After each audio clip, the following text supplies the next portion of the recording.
Mga kwento ng pag-ibig, kwento ng pag-asa at mga kwento ng buhay dito sa Barangay Love Stories. Love Stories.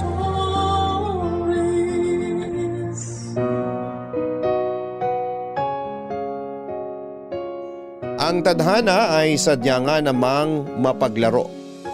Dahil kung kailan tila perpekto na ang isang bagay ay sa kanya muling paiikutin ang mundo mo. Yung tipong hindi lahat ng bagay na naisin natin ay ating makukuha. Kung minsan nga ay may mga bagay tayong nakakamit. Ngunit may napakalaking kapalit.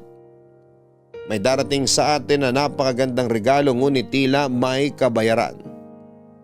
Katulad na lamang ng kwentong ibabahagi sa atin ngayong Sabado ni Rian, na hindi nawala ng pag-asa sa kabila ng napakaraming beses na pagkabigo. Gusto mo na bang makarelate sa kanya? Alamin natin yan sa kwento ng pag-ibig, buhay at pag-asa sa nangungunang Barangay Love Stories. Dear Papa Dudut, itago niyo na lamang po ako sa pangalang Rian. 37 years old at kasalukuyang nakatira sa Panganiban, Camarines Norte. Sumulat ako upang ibahagi sa lahat ang aking malungkot at masayang karanasan nang mapunta ako sa lugar na akala ko ay isang simpleng bakasyonan lamang para sa akin.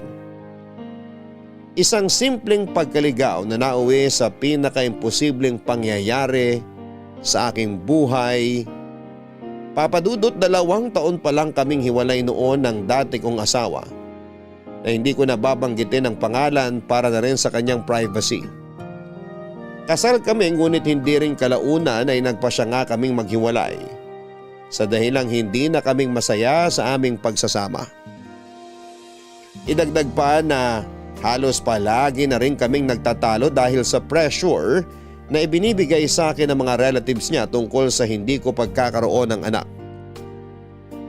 25 years old ako noong magpakasal kami. Civil wedding lang. Masaya naman ang unang 2 taon ng aming pagsasama, Papa Dudut. Ngunit nagbago yon nang ma-diagnose ako na may PCOS.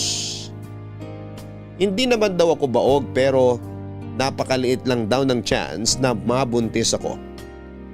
Kaya naman ang asawa ko noon ay kinukonsidera na rin yon na baog ako, lalo pa nang sa daming beses naming sumubok ay hindi talaga kami makabuo, Papa Dudut. Halos naging tampulan ako ng chismis ng mga relatives nila noon.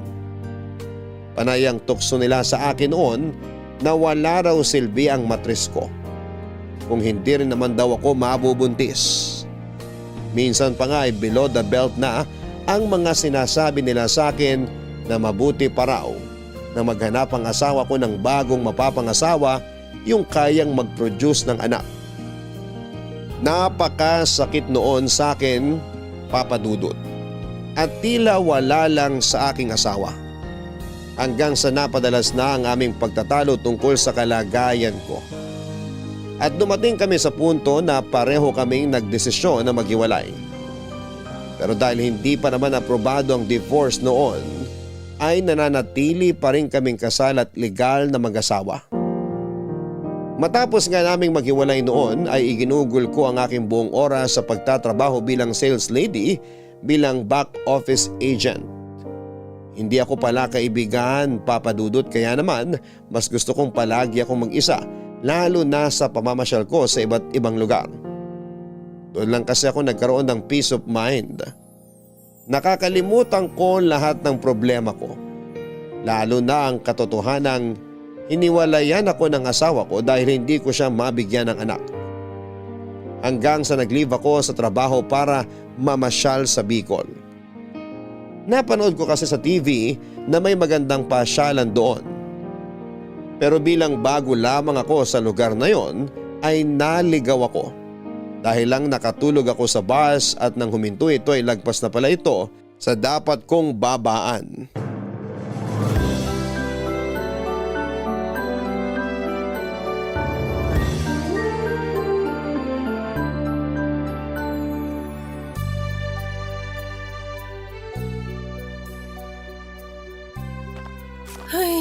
Nasaan na ba ako? Ano ba to? Ba't wala man lang signal dito kahit isang bar lang? Kung kailan naman kailangan ko ng online map eh. Nasa bundok na ba ako? Miss? May hinahanap kayo? Ano kasi kuya? Anong lugar ba to? Kasi parang lumagpas na ako sa dapat kong babaan. Barangay Matake to, miss. Saan ka ba dapat pupunta? Parakali sana. Ay, ang layo mo na dun. Ha? Paano ba ako makakapunta roon? Anong pwede kong sakyan? Nako, miss. Probinsya to kaya napakadalang ng mga sasakyan dito. Hindi uso rito ang jeep. Tricycle lang ang transpo namin dito pero hindi ka naman maihahatid sa Parakali. Hanggang sa may bayan lang sila. May pwede bang masakyan sa bayan papuntang Parakali? Baka pwede mag-tricycle na lang ako papunta ron.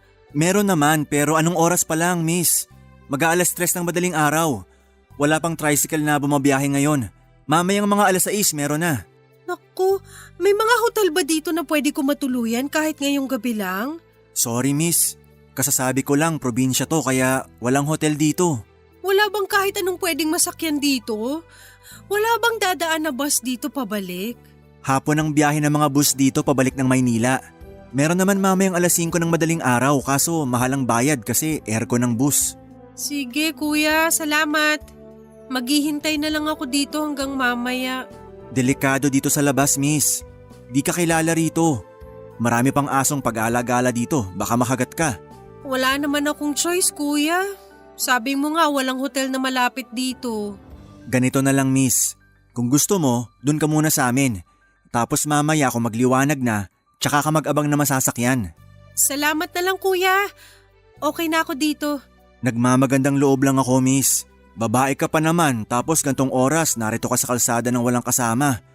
Sasamahan na lang sana kita rito kung di lang ako aahon sa bundok. Aahon sa bundok?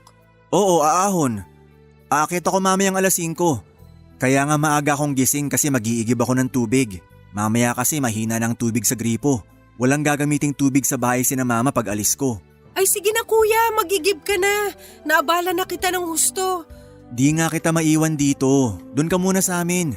Andun sina mama tsaka yung kapatid kong babae. Malapit lang naman dito sa daan. Tsaka wala naman akong balak na masama. Konsensya ko pag may nangyari sa'yo dito. Kung pwede naman kitang patuloyin muna sa amin. Nakakahiya naman sa inyo kuya. Hindi yan, huwag kang mahiya. Mabait ang mama ko tsaka yung kapatid ko. Pwede kang tumabi muna dun sa kapatid ko para makaidlip ka kahit sandali. Mukha kasing ang layo pa ng pinanggalingan mo ay. Galing pa nga ako ng Quezon City eh. Di ba nga? Ano? Dun ka muna sa amin. Ipagpapaalam kita sa mama ko. Sige kuya, di bale maghihintay lang ako magliwanag tapos aalis na rin ako. Sige, tara. Sunod ka na lang sa akin at may mga aso sa katabing bahay namin. Tsaka madilim ang dadaanan mo. Baka mahulog ka sa putikan. Buksan mo na lang ang flashlight ng cellphone mo. Sige kuya, salamat ha. Pasensya na rin talaga sa abala. Ayos lang. Cargo de konsensya ko pa kapag may nangyari sa'yo dyan sa labasan. Shoo! Lintik na aso talaga to. Andito na tayo. Pasok ka muna. Di na kuya, dito na lang ako sa labas. Uubusin ka ng lamok dyan. Iba mga gat ng lamok dito sa amin kesa sa Maynila. Baka kasi magalit mama niyo eh. Okay na ako talaga dito kuya. Sige, ikaw bahala. Basta kung antukin ka, pasok ka na lang dito. Ay, teka. Ipagsisindi kita ng katol. Wag na kuya. Sinasabi ko sa'yo. Grabe mga gat ng mga lamok dito. Sige, salamat. Pasensya na talaga sa abala. Salamat ulit dito sa katol. Wala yon. Maiwan na muna kita. At mag-iigib pa ako ay. Mamaya bago ko umalis, ibibiling kita kina mama. Naku, salamat kuya. Buti na lang ikaw ang nakakita sa akin. Papadudot kahit nga hindi ko pa ganong kilala noon si Aris, ay tinanggap ko kagad ang alok niya na tumuloy muna ako sa kanila habang wala pang liwanag. Sa totoo lang ay nagdadalawang isip ako kung tatanggapin ko ba o hindi ang alok niya. Ay naisip ko naman na nakakatakot din naman kung mag-isa ako sa kalsada at madilim pa. May mga aso din sa kalsada na pag-alagala at baka bigla na lamang akong kagatin, lalo pat hindi ako taga roon. Naisip ko din na baka may masamang taong dumaan at baka kung ano ang gawin sa akin.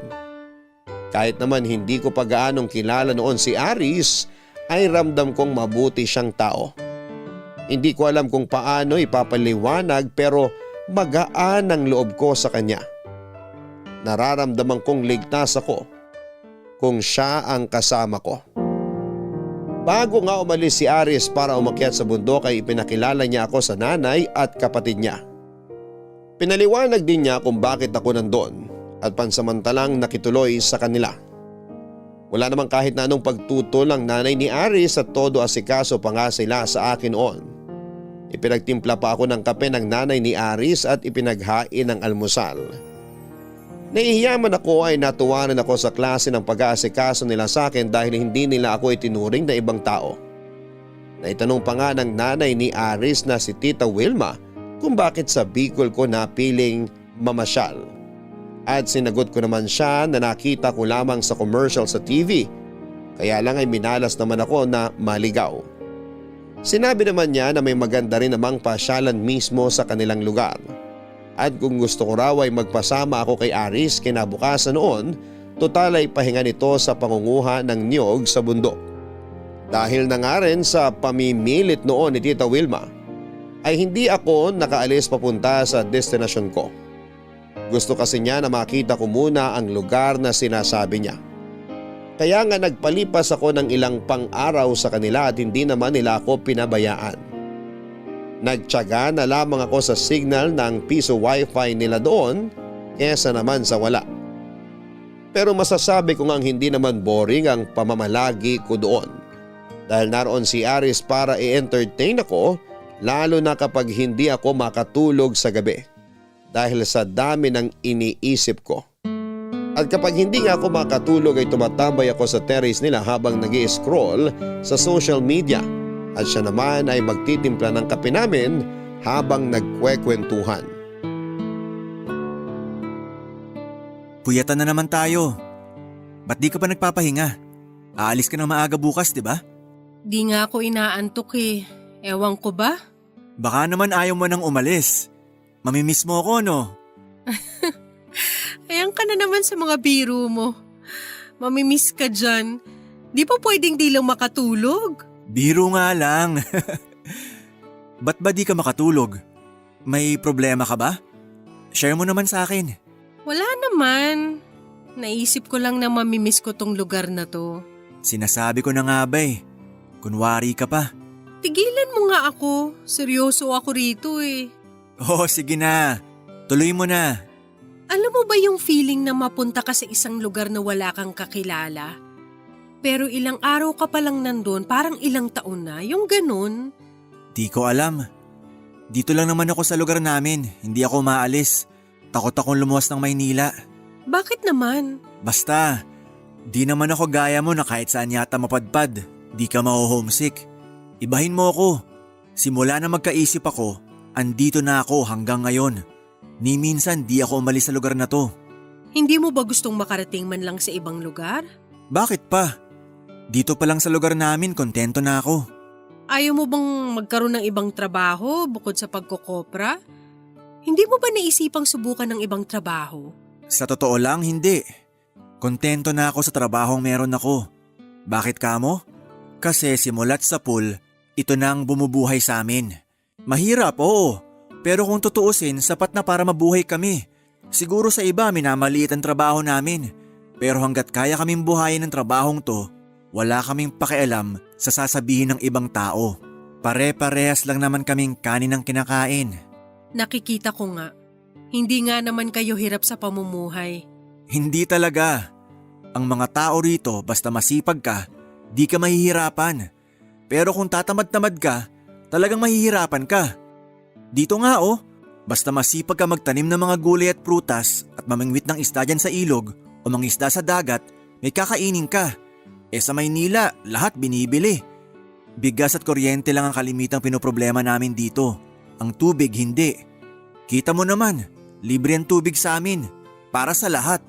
Kaya mas gusto ko manatili dito kaysa lumuwas ng Maynila.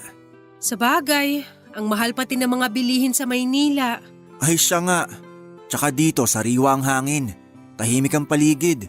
Di uso dito yung mga magkapitbahay na nagbabangayan. Magkasundo lahat ng mga tao rito. Aminin mo, nagustuhan mo na rin dito, no? Oo, wala naman akong aayawan sa lugar na to eh. Kaso may buhay ako sa Maynila. Kaya nga. Ay, siya nga pala. Ilang araw ka na rin dito pero wala ka nababanggit tungkol sa pamilya mo.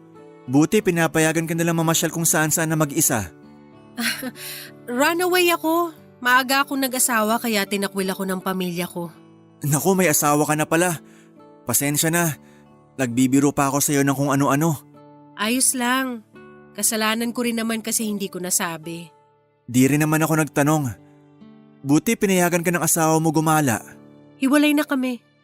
2 taon na. Kaya lang, kasal kami kaya mag-asawa pa rin kami sa papel. Ba't naman kayo naghiwalay? Na-fall out of love sa isa't isa. Lagi na kami nagtatalo at lagi nakikialam ang mga relatives niya sa mga desisyon naming mag-asawa. Nakaka-pressure. Palaging kailangan ko magpa-impress sa kanila kahit hindi naman dapat. Anak ba? Meron kayo o wala? Naku, tuloy na lang natin bukas. Inaantok na ako eh. Ay, sige. Matulog ka na. Ako na bahalang magpasok nitong mga tasa sa loob.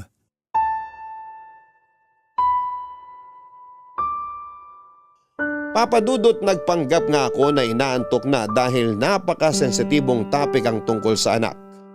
Buti na lamang at hindi na siya nag-usisa pa noon at hinayaan na lamang ako na pumasok na sa loob para matulog. Mabait si Aris at hindi ko alam kung bakit napakagaan talaga ng loob ko sa kanya noon. Kaya lang ay natatakot ako mag-open sa kanya ng tungkol sa kalagayan ko.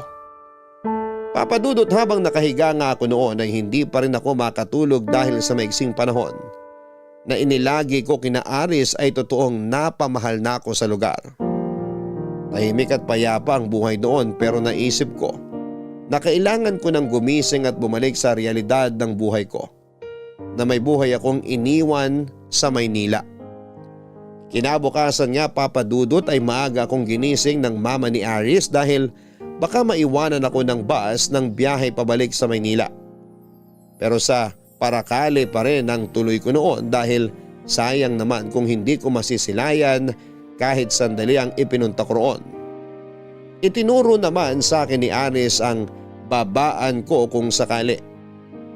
Pero bago pa nga ako makaalis noon, ay hiningi pa ni Aris ang number at social media account ko para kung sakaling maligaw daw ako ulit ay may mapagtatanungan ako o kaya naman ay may mahihinga ng tulong kapag nagkaroon ng problema.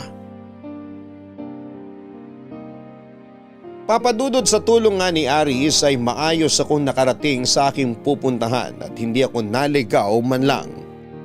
Malaking bagay talaga ang pagmamalasakit sa akin ni Aris. Ang akala ko nga noon ay doon na magtatapos ang ugnayan at komunikasyon naming dalawa. Ngunit mali pala ako ng akala. Umpisa pa lang pala yun ng pagiging mas malapit namin sa isa't isa.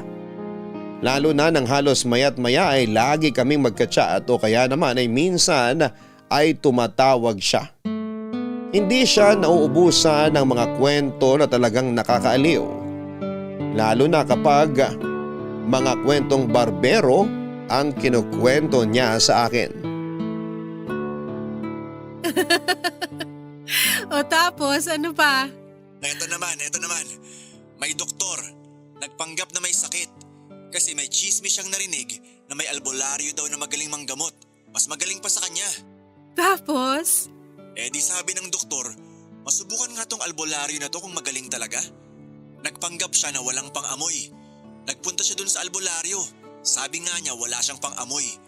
Binigyan siya ng tubig ng albularyo. Pero alak pala yun. Ay sabi baga ng doktor, alak naman to ay. Sabi ng albularyo, ay magaling ka na niya.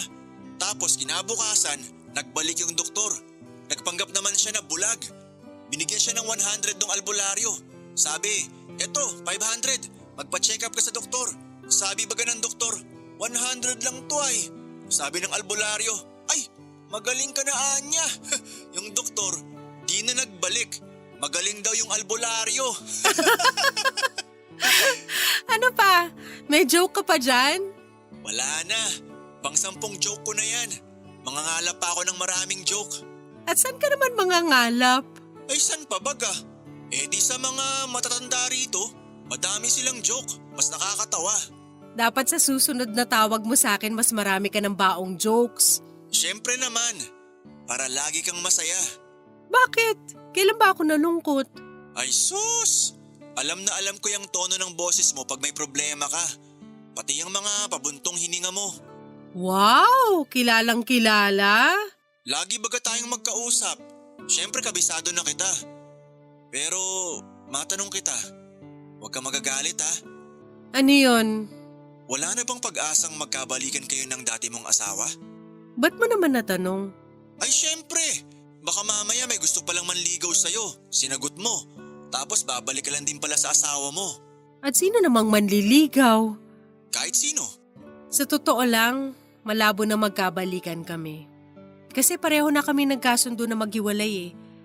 Alam din naman kasi niya na hindi na maaayos ang relasyon namin. Lalo na yung magulang niya at mga kamag-anakan niyang laging nakapalibot sa amin. Laging nakikialam. Wala akong peace of mind doon. Tapos siya tinotolerate lang niya yung gawain ng pamilya niya. Di nga niya ako may pagtanggol kahit hindi na maganda yung mga pinagsasasabi sa akin. Pangit naman yung ganon. Di niya ata alam pinasok niya. Hindi nga. Pareho pa naman kasi kaming bata nun. Bata pero nagpakasal agad? Wala eh. Akala namin true love na yung nararamdaman namin sa isa't isa. Panandalian lang pala yun.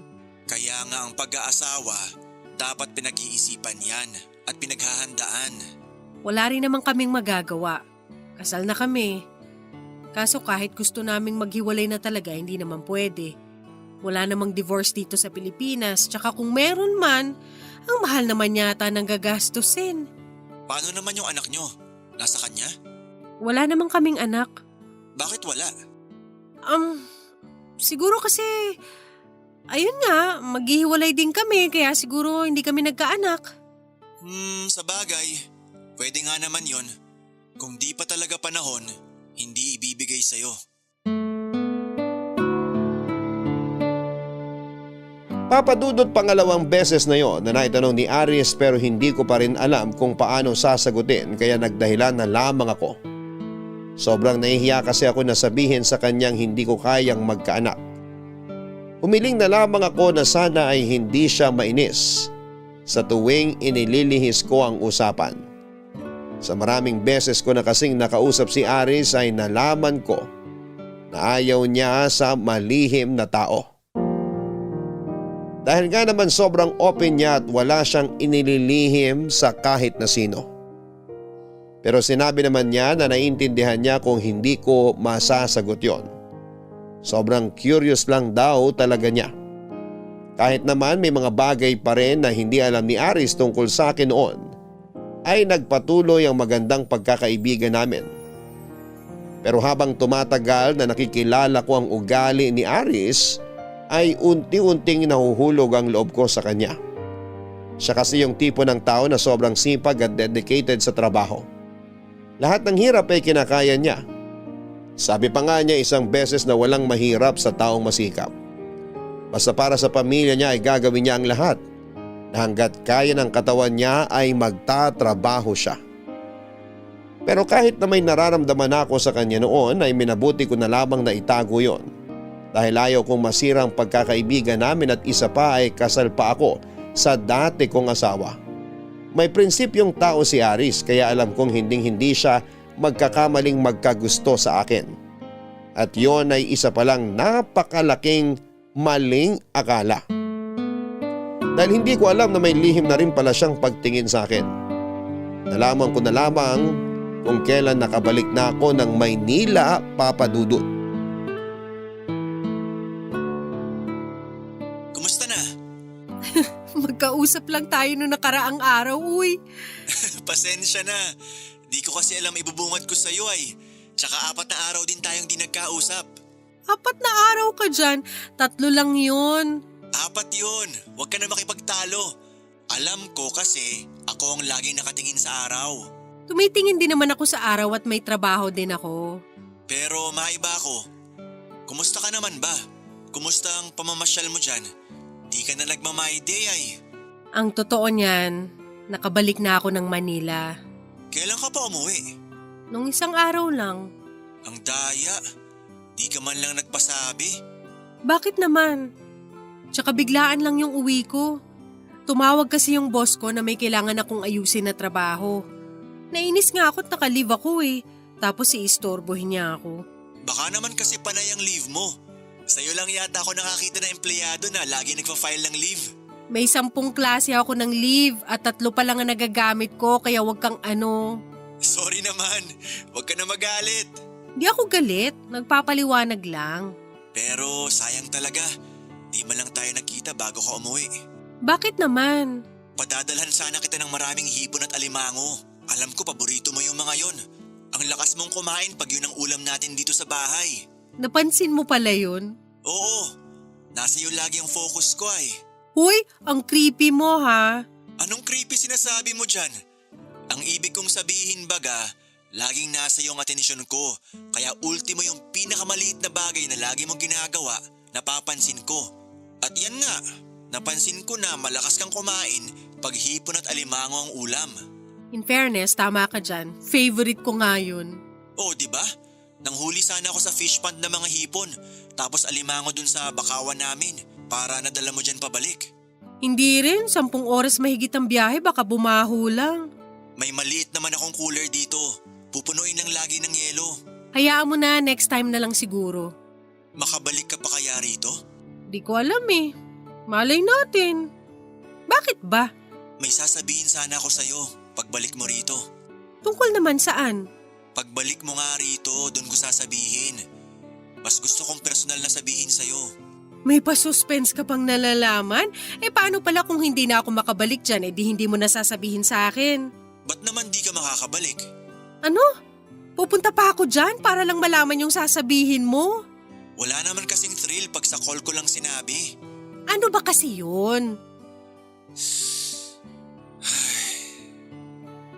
Matagal na akong may gusto sa'yo, Rian. Simula pa nung ilang araw kang nagstay dito sa amin. Ayan, sinabi ko na. Gusto ko sana romantic ang gagawin ko pag-amin sa'yo ay. Teka, ipaprocess ko lang yung sinabi mo. Nag-loading yata utak ko.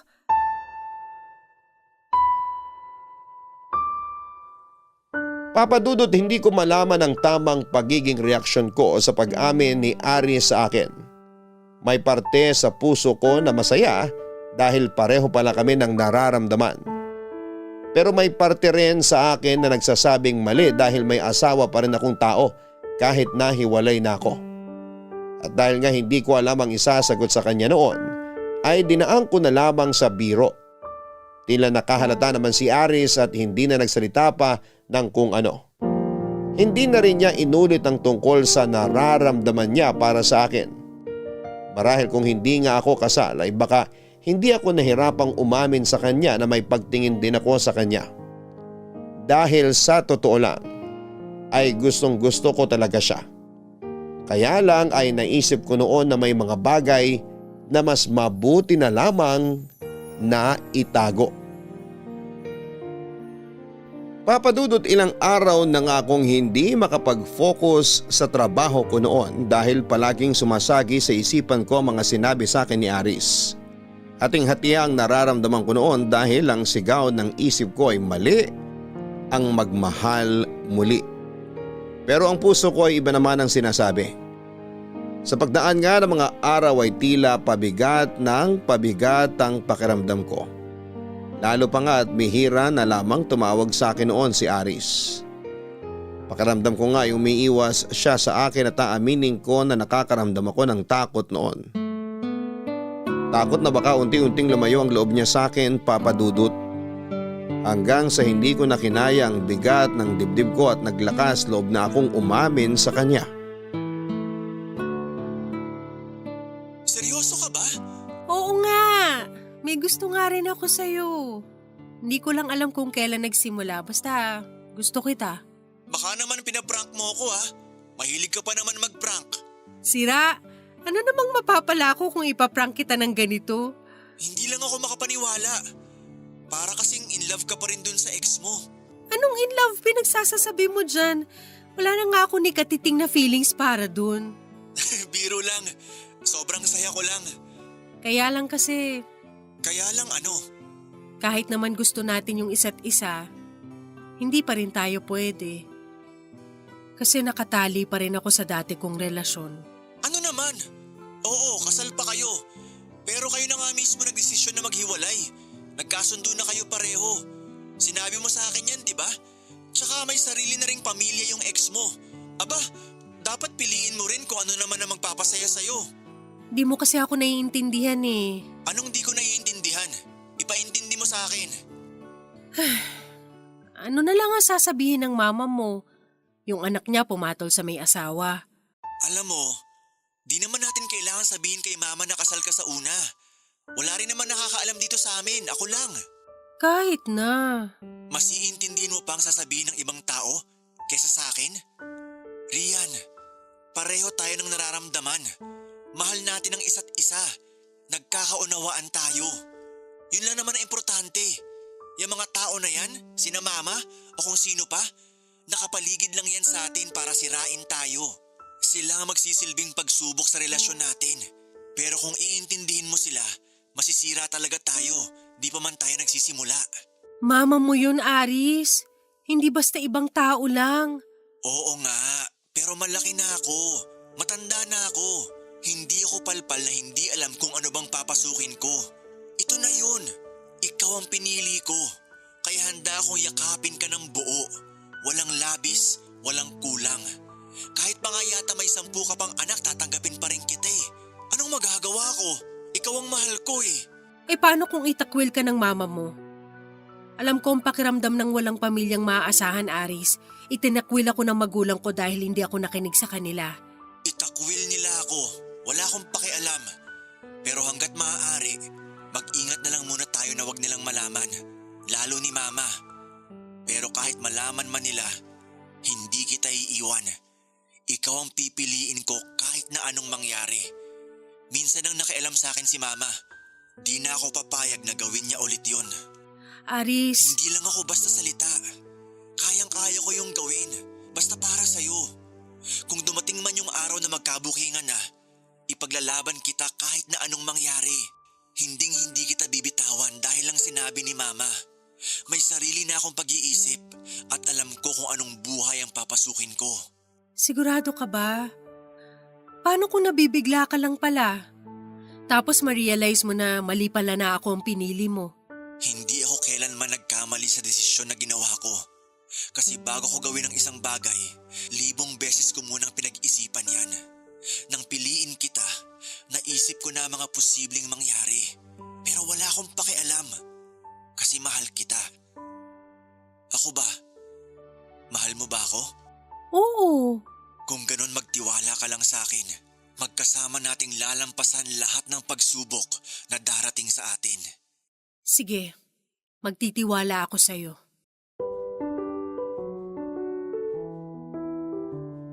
Papadudot ng araw ding yun nga ay official na naging kami. Hindi na namin dinaan pa sa ligawan dahil alam naman namin ang nararamdaman namin. Tila tumaba nga ang puso ko sa mga sinabi niya sa akin. Ganun pala ang pakiramdam ng masabihan ka na ipaglalaban ka kahit na ano ang mangyari. Hindi ko kasi yun naramdaman sa dati kong asawa noon. Mas iniintindi kasi niya kung ano ang sasabihin ng magulang at kamag-anak niya. Hindi ko nga alam noon kung may natutunan ba siya sa wedding seminar namin noon. Kasi hindi niya man lang naisabuhay ang utos doon na mahalin ang asawa sunod sa Diyos. Ang pakiramdam ko noon ay least priority ako. Dahil mas importante pa rin sa kanya ang sasabihin ng mga magulang at kamag-anak niya kesa sa akin na asawa niya. Tuloy ay nagsisisi ako dahil nagpadalos-dalos ako sa naging desisyon ko at hindi ako mawala sa taling patuloy na nagbibigay sa aming dalawa bilang mag-asawa.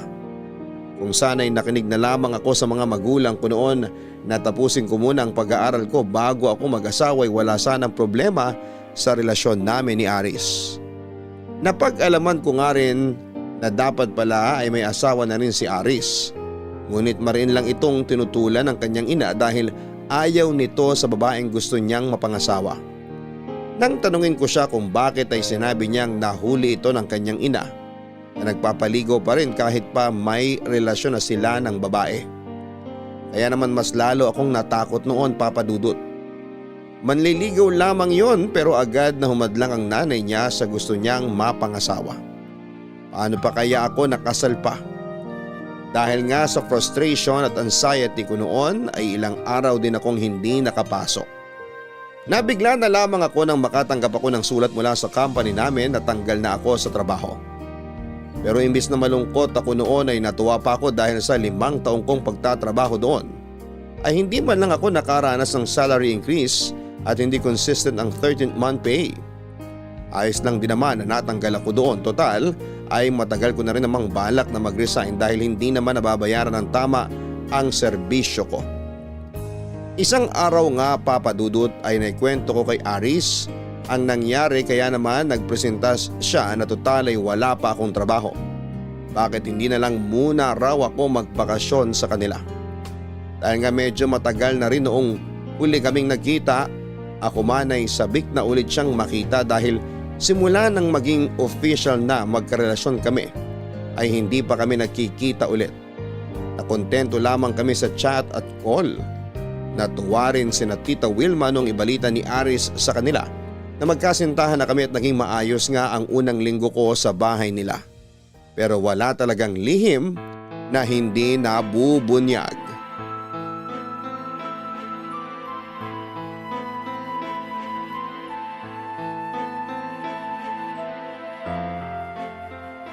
Walang hiya kang babae ka? Tinanggap kita ng maayos sa pamamahay ko pero may tinatago ka palang baho. Hanggang kailan mo balak pa ikutin ang ulo namin? Sorry po, tita. Wala po akong balak na itago sa inyo. Natatakot lang po ako. Walang balak na itago. Ang kapal naman ang mukha mo. May asawa kang tao pero nandito ka nakikipagbahay-bahayan sa anak ko. Tinanggap kita ng maluwag dito. Ang ganda ng pakikiharap ko sa'yo. Yun pala, ginagawa mo ng kabit ang anak ko. Ma! Ano nangyayari dito? Eto, ba't di mo tanungin ang malanding babaeng to?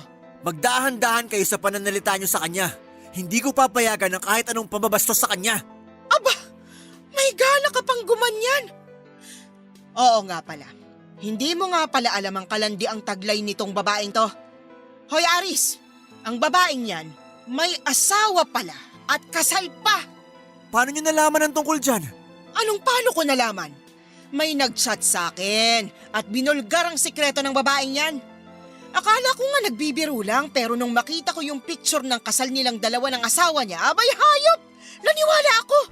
Kasi alam nga namang ibang tao yung nasa picture ay pagmumukha niyang nandoon. Hindi na mahalaga sa akin kung sino tong nag-send sa akin ng mga message na to. Ang importante sa akin, alam ko na ang totoo na may asawa na palang babaeng yan. Tama na, Ma. Hinaan niyo boses niyo. At bakit? Teka nga, ba't parang di ka man lang nagulat sa sinabi kong may asawa ng babaeng yan? May alam ka ba tungkol dito? Magsalita ka, Aris! Oo! Alam ko na ang tungkol dito. Matagal na. Kaya kung pwede lang, tumigil na kayo. Kung hindi niyo kayang irespeto ang asawa ko, kahit ako na lang sana, bigyan niyo ng konting kahihiyan. Aris, naririnig mo bang sarili mo? Anong asawa mo pinagsasasabi mo? Kasal yan sa dati niyang asawa. Anong papel mo? Kabet? Gusto mong maging kabet? Hahanap ka na lang ng babae, yung may sabit pa. Hiwalay na sila ng asawa niya. Oo, kasal sila. Pero matagal na silang hiwalay. May sariling pamilya na rin yung lalaki. Kahit pa, anong gusto mo? Maging katawa-tawa tayo sa mga tao rito? Ano na lang sasabihin nila? Si Aris pala, kabet. Gumising ka sa kahibangan mo. Hiwalayan mo na yung babaeng yan. Hindi, Ma. Hindi kami maghihiwalay. Ano? Kinakalaban mo na ako ngayon? Hihiwalayan mo yan o itatakwil talaga kita? Hindi pa ako nagtatakwil ng anak pero baka magawa ko na kapag hindi ka tumigil dyan sa kalokohan mo. Mahal ko si Rian. Kaya kahit ano pang sabihin nyo, hindi ko siya hihiwalayan. Itakwil nyo na ako. Pero hindi na magbabago ang desisyon ko. Ah, ganon? Natuto ka ng lumaban sa akin? At ikaw babae ka! Kasalanan mo to! Nilasan mo Ma, ano ba? ang anak ko! Nasasaktan po ako! Pupunitin ko talaga yung anit mo dahil malandi ka! Bitawan niyo si Rian! Yung babaeng yan talagang pipiliin mo kaysa sa sarili mong ina! Ma, wala kayong ginawa kung didiktahan ako sa kung sino dapat ang mapangasawa ko. Pero dahil mahal ko kayo at may respeto ako sa inyo, nakinig ako. Ayaw niyo dati kay Jeline. Hiniwalayan ko. Ngayon pati si Rian, gusto niyong hiwalayan ko rin? Aba Aris, kung sana matinong babae ang aasawahin mo, edi wala sana tayong problema. Mag-asawa ka kahit kailan mo gusto. Pero hindi ako papayag na makikisama ka sa isang babaeng may asawa na. Naman, hindi na ako bata. May sarili na akong isip. Kung may isip ka, hindi ka papatol sa may asawa na. Tanga! Matagal na nga silang hiwalay. May iba ng pamilya yung lalaki. Alam nga namang manatiling nakatali si Rian sa dati niyang asawa, naghanap na nga ng iba yung asawa niya. Kung pwede sa dati niyang asawa, dapat pwede rin kay Rian. Ano? Magiging miserable si Rian habang buhay dahil lang kasal siya sa lalaking matagal naman nang hiwalay sa kanya? Kahit ano pang dahilan, hindi mo na mababago ang isip ko. Hiwalayan mo yung babaeng yan o itatakwil kita. Di takwil niyo ako. Maigi pa nga na magkanya-kanya na tayo. Dahil pagod na rin akong intindihin kayo. Pero ni minsan ako, hindi nyo man lang inintindi kung ano yung mga gusto ko. Aba Aris, wag mo akong pagsasalitaan ng ganyan. Anak lang kita. Wala kang karapatang bastusin ako. Hindi ko kayo binabastos, ma. Pero sana intindihin nyo rin ako. Kung gusto nyo akong itakwil, sige. Wala akong pakialam. Tingnan mo nang naging impluensya ng babaeng yan sa'yo. Kung pagsalitaan mo ko, wala ka ng galang sa akin. Wala kang utang na loob. Utang na loob? Ako? Walang utang na loob? Wala na pala akong utang na loob kasi pinili ko kung ano yung magpapasaya sa akin. Pero di nyo ba inisip na bayad na ako sa lahat ng utang na loob na sinasabi nyo sa akin? Simulat sa pool nang mamatay si tatay, ako nang sumalo sa lahat ng responsibilidad niya sa pamilyang to. Ako nagtatrabaho para may makain tayo sa araw-araw. Sa kuryente ako rin. Sabi nyo, gusto nyo magpatayo ng tindahan. Ginawa ko ng paraan para kahit paano may pera kayo. Pero ano? Ang benta sa tindahan na pumunta lang sa pagsusugal nyo. May narinig ba kayo sa akin? Wala! Pati pagpapaaral sa mga kapatid ko, ako na rin ang sumagot. Tapos sasabihin nyo sa akin, wala akong utang na loob? Natural na buhayin mo kami dahil ikaw ang lalaki sa pamilya natin. Sa'yo kami hinabili ng tatay mo. Pero kung ganyan pala na isinusumbat mo sa akin lahat ng naitulong mo sa pamilya na to, lumayas ka rito. Isama mo yung babaeng yan. Pag iniwang ka niyan, sinasabi ko sa'yo, tatawanan lang kita. Sige, lumayas kayong dalawa rito, magsama kayo. At simula sa araw na to, wala na akong anak na Aris ang pangalan. Papadudot dumating na nga ang araw na kinakatakutan ko. Hiyang-hiya ako at hindi ko alam kung ano pa ang mukhang mayaharap ko sa pamilya ni Aris. Pero laking pasalamat ko nga na totoo ang sinabi ni Aris ay hindi niya ako pinabayaan. Ipinaglaban niya ako at doon ko napatunayan kung gaano talaga niya ako kamahal. At dahil nga pinalayas na kami doon ni Tita Wilma ay nakiusap si Aris sa kanyang lola na kung maaari ay sa kanila muna kami makituloy. Aakuin na lang ni Aris ang gasto sa pagkain at kuryente basta pumayag lamang ito.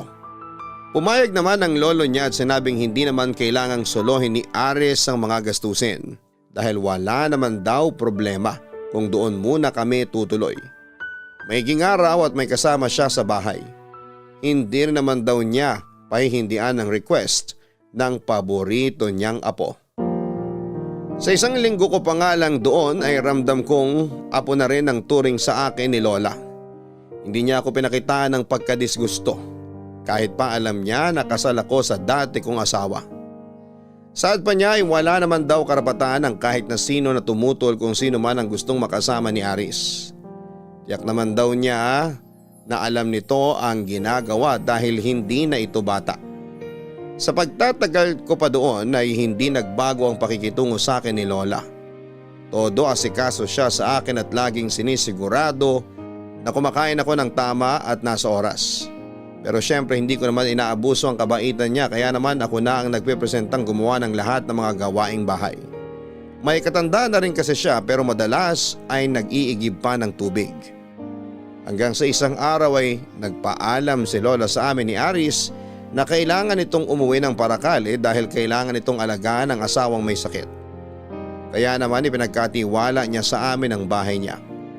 Paminsan-minsan ay napapasyal siya at kalaunan ay ibinigay na lamang ni Lola ang kanyang bahay sa apo niyang si Aris. Hindi na rin daw siya makakauwi dahil babantayan na lamang niya ang asawang sobrang tanda na rin. Maging ang malaking niyuga na pagmamay-ari ng kanyang lola sa bundok ay inihabilin na rin niya sa kanya. Dahilan ni Lola ay hindi naman daw niya madadala sa hukay ang lahat ng ari-arian niya.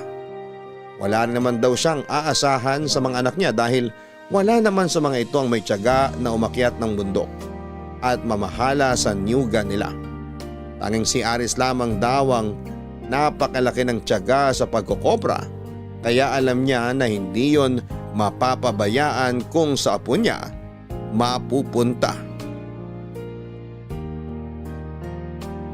Papadudot sa kabila ng pagtutol ng nanay ni Aris sa relasyon namin ay nanatili kaming matatag.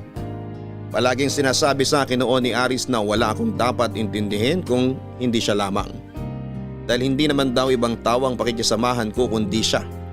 Halos magdadalawang taon na kaming nagsasama noon at kahit kailan ay wala kaming naging problema sa pagsasama namin.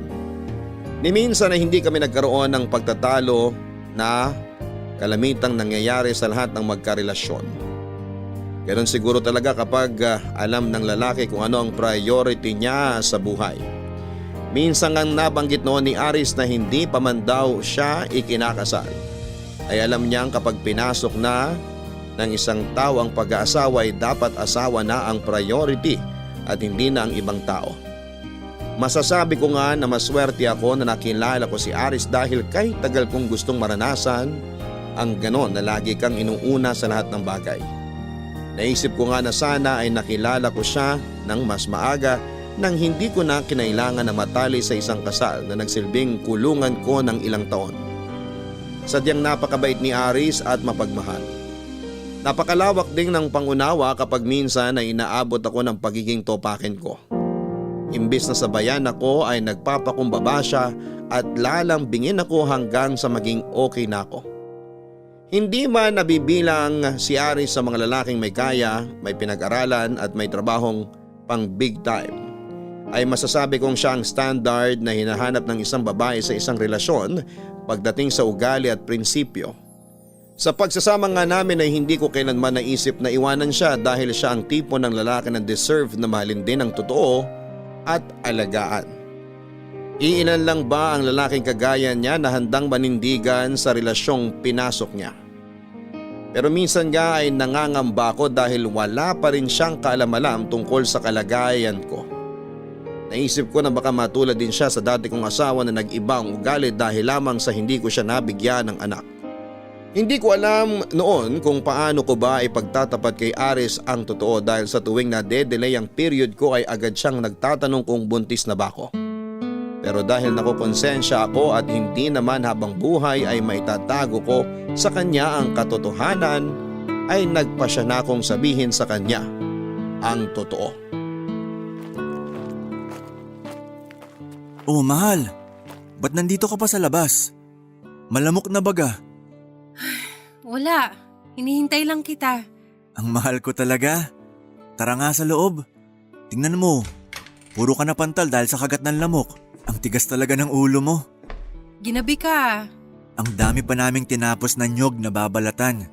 Nasugatan nga ako kanina sa Palawan. Ha? Patingin nga, malalim ba? Hindi naman. Ayos lang ako kasi nakauwi na ako sa'yo. At ano namang connect nun? Aba syempre, ikaw kaya nagpapalakas sa akin. Pagkasama kita, alam kong kakayanin ko lahat. Nambola na naman siya. Ikaw talaga? Hindi naman kita binobola. Nagsasabi lang ako ng totoo. Ubari mo na yung damit mo at basang-basa ng pawis. Maghahain lang ako ng pagkain natin. Tamang-tama. Kanina pa ako gutom. Pinapakain ako dun ni Kaambo kaso ang sabi ko, di ka kakain pag di mo ako kasabay. Talaga? Alam mo namang ikaw lang ang kasabay ko kumain. Alam ko. Hahayaan ko ba namang kumain mag-isa ang pinakamamahal kong asawa? Sus! Ano bang ulam natin dyan? Adobong atay, paborito mo. Wow! Talagang mapapalaban ako lagi ng kaing sa'yo, mahal. Puro paborito ko niluluto mo ay. Nung nakaraan, pritong talong na may itlog naman, kaya naparami din kain ko. Nagrereklamo ka? Hindi ah, ikaw naman. Masayang masaya lang ako kasi ngayon ko lang naranasan na may mag-asikaso sa akin ng ganito. Obligasyon ko yun sa'yo. Tsaka ginagawa ko to kasi mahal kita. Kaya nga salamat talaga sa lahat-lahat, mahal. Sa pag-aasikaso, sa pag-iintindi, at higit sa lahat, sa pagmamahal. Ako nga ang dapat magpasalamat sa'yo. Kasi yung pagmamahal na hinahangad ko lang noon, ibinigay mo sa akin ng siksik at nag-uumapaw. Kahit kailan hindi ka nagkulang sa akin. Araw-araw nararamdaman kong mas lalo mo pa ako minamahal. Naku naman, ang asawa ko. Ganon din naman ang nararamdaman ko sa'yo. Alam ko kung gaano mo ako kamahal. Kaya ang swerte ko talaga sa'yo. Swerte din naman ako sa'yo. Naks! Maghahanap ka pa ba ng iba? Siyempre hindi na. Ba't pa ako maghahanap nasa'yo na lahat? Salamat, mahal. Salamat kasi kontento ka na sa buhay na kaya kong ibigay sa'yo. Pero mas pagsisikapan ko pa. Kontentong-kontento na ako. Kasi ikaw yan. Sobra pa sa sobrang binigay mo sa akin. Mabuti naman. Bakit mo nga pala ako hinihintay? Alam mo namang gagabihin ako, di ba? Ano kasi, May gusto ka bang sabihin? meron sana kaso natatakot ako. Bakit? May nagawa ka bang kasalanan sa akin? Sabi ko sa'yo huwag kang matatakot magsabi sa akin kung may gusto kang sabihin. Alam mo namang makikinig ako at iintindihin kita. Ayos lang ba sa'yo kung hindi tayo magkaanak? Ayos lang naman pero mas masaya kasi kung may anak tayo, di ba? Bakit? Ayaw mo bang magkaanak? Hindi. Sa totoo lang gusto kong magkaanak. Kaya lang kasi may pikos ako, mahal. Hindi kita mabibigyan ng anak. Ha? Ba't di mo sinabi agad sa akin? Tanong pa ako ng tanong sa'yo kung buntis ka na ba? Mahal, sorry. Galit ka ba? Disappointed ka ba? Hindi, mahal. Hindi ko magagawang magalit sa'yo sa ganyang klaseng bagay lang. Naisip ko lang kung gaano kahirap sa'yo kapag tinatanong kita kung buntis ka na ba. Napakabigat siguro ng dibdib mo kasi hindi mo masabi sa akin ang totoo. Pero sana nagsabi ka agad. Maiintindihan naman kita, mahal. Natatakot kasi ako. Paano kung mag-iba rin ang pakikitungo mo sa akin kapag nalaman mo ang totoo?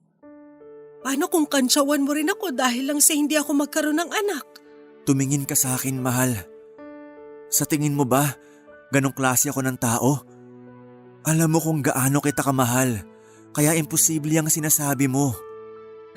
Yung asawa ko, pati buong pamilya niya katawa-tawa ang tingin sa akin. Naturingan daw akong babae, wala naman daw silbi ang matris ko. Shhh! Makinig ka sa akin. Mabigyan mo ko ng anak o hindi. Hindi mababawasan ang pagmamahal ko sa'yo. Tsaka hindi naman porke may pikos ka, hindi ka na pwedeng mabuntis. Mahal, ang dami kong napapanood sa TV na mga babaeng may pikos pero nagkaanak. Pwede pa rin tayo magkaanak. Wala namang masama kung susubukan natin ang susubukan. Hindi naman sa wala kang kakayahang magbuntis, mahal, kundi maliit ang tsansa. Pero lagi mong iisipin na hanggat may 1% na chance, kailangan nating panghawakan yon. Huwag tayong mawalan ng pag-asa. Kami nga hindi nakabuo eh. Tayo pa kaya? Mahal, naniniwala ako sa kasabihang may plano ang Diyos para sa atin. Siguro hindi niya kayo pinagkalooban ng anak kasi hindi talaga kayo para sa isa't isa. O kaya naman alam ng Diyos na hindi ka mapapabuti sa kanila. Habang may buhay, may pag-asa. Huwag tayong mawalan ng pag-asa. Magtiwala tayo sa Kanya na ipagkakaloob niya sa atin yon sa tamang panahon at pagkakataon. Salamat, mahal. Salamat kasi lagi mong pinapalakas ang loob ko. Sinabi ko naman sa'yo na ang isa't isang magiging sandigan natin sa lahat ng oras. Kaya huwag ka na mag-alala.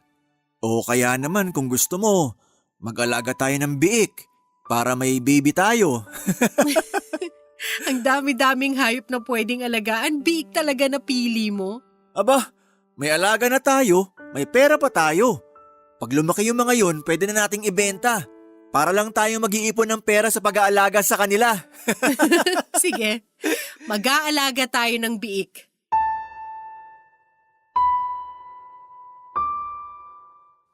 Papa Dudut, napakaswerte ko nga talaga na si Aris ang lalaking muling inibig ko. Dahil wala siyang ginawa noon kundi ang iparamdam sa akin na walang kulang sa akin at lagi akong sapat. Kaya naman mas lalo ko siyang minahal noon nang walang bahid ng anumang pagsisisi at pag-aalangan. Hindi man siyang unang lalaki sa buhay ko ay buo kong ibinigay sa kanyang pagmamahal at pagkatao ko. Kaya naman nagsama pa kami noon ng ilang taon. Nakahanap din ako ng trabaho noon bilang online tutor dahil ayaw ko na iasa lahat noon kay Aris ang mga personal kong pangangailangan gaya na lamang ng mga gusto kong bilhin para sa sarili ko. Lalo at alam ko kung gaano kahirap ang trabaho niya para lamang magkapera kami.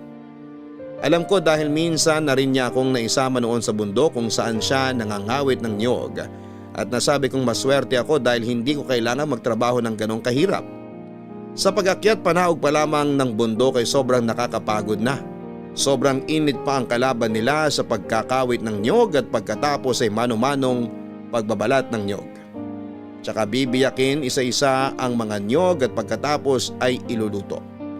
Ramdam na ramdam ko noon ang init mula sa nagbabagang apoy at napakasakit sa mata ng usok ng nasusunog na balat ng niyog na ginagamit nila bilang panggatong.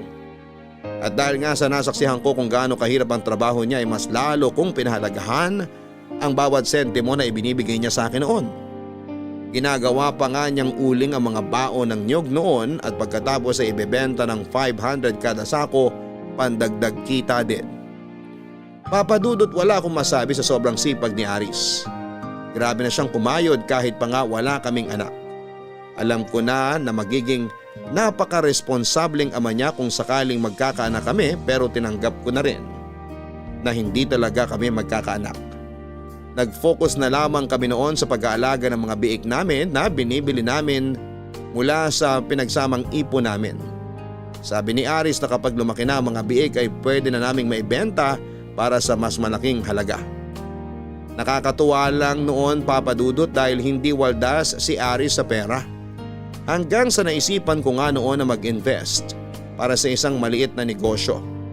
Paggawa ng mga mini donuts ang napili kong negosyo na hindi rin nagtagal ay naging mabenta hanggang sa maramihang order ng ginagawa ko. Minsan ay tinutulungan ako ni Aris sa pagbibake at kung minsan naman ay siya ang nagdi-deliver kapag wala siyang trabaho at kapag malapit lang naman. Sa kabila ng pagiging successful ang negosyo namin noon ay tuloy-tuloy na pasok ng pera sa amin ay hindi siya tumigil sa pagkokopra. Sa kagustuhan niyang makapag-ipon at may paayos ang bahay na ibinigay sa amin ng kanyang lola. Kinakain na kasi ng anay ang mga kahoy na haligi at butas-butas na ang yero sa sobrang tagal at kalumaan na. Nagtulong kami sa pag-iipon hanggang sa unti-unti na ipaayos nga namin ang maliit na bahay. Wala na akong mahihiling pa noon dahil matiwasay at sagana ang naging pagsasama namin. Pero hindi naasahang pangyayari ang siyang bumawi ng kanyang buhay, Papa Dudut. Malamig na bangkay na siya nang abutan ko siya sa morgue. Ang kwento sa akin ng mga kasama niya ay nabagsakan siya ng niyog sa ulo habang nagkakawit. Hindi naman nila kaagad na isugod sa ospital si Aris dahil nasa mataas na bundok pa sila. Pahirapan pa na ibaba siya dahil matarik ang daanan at alam ko yon. Pakiramdam ko noon ay gumuho ang mundo ko. Sobrang sakit, Papa Dudut, na kung kailan unti-unti na naming natutupad ang mga gusto naming mangyari ay saka pa yon nangyari sa kanya. Sobrang paghihinagpis ang naramdaman ko ng panahon na yon dahil siyang bumuo ng pagkatao ko. Pero nawala din siya sa akin. Ang dapat buo na ay muling nahati sa pagkawala niya. Ang masakit pa noon ay ako ang sinisisi ni Tita Wilma sa pagkamatay niya.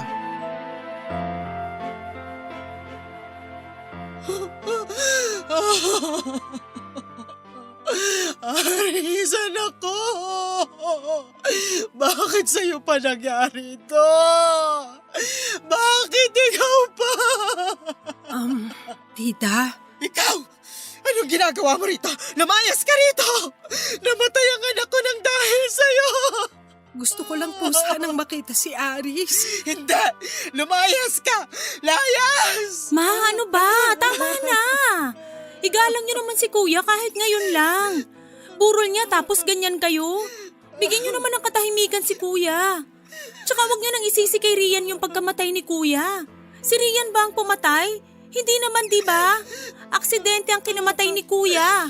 Pero kung hindi siya sumama sa babaeng yan, hindi sana siya mamalasin. Hindi niya sana sasabihin ito. Tama na po.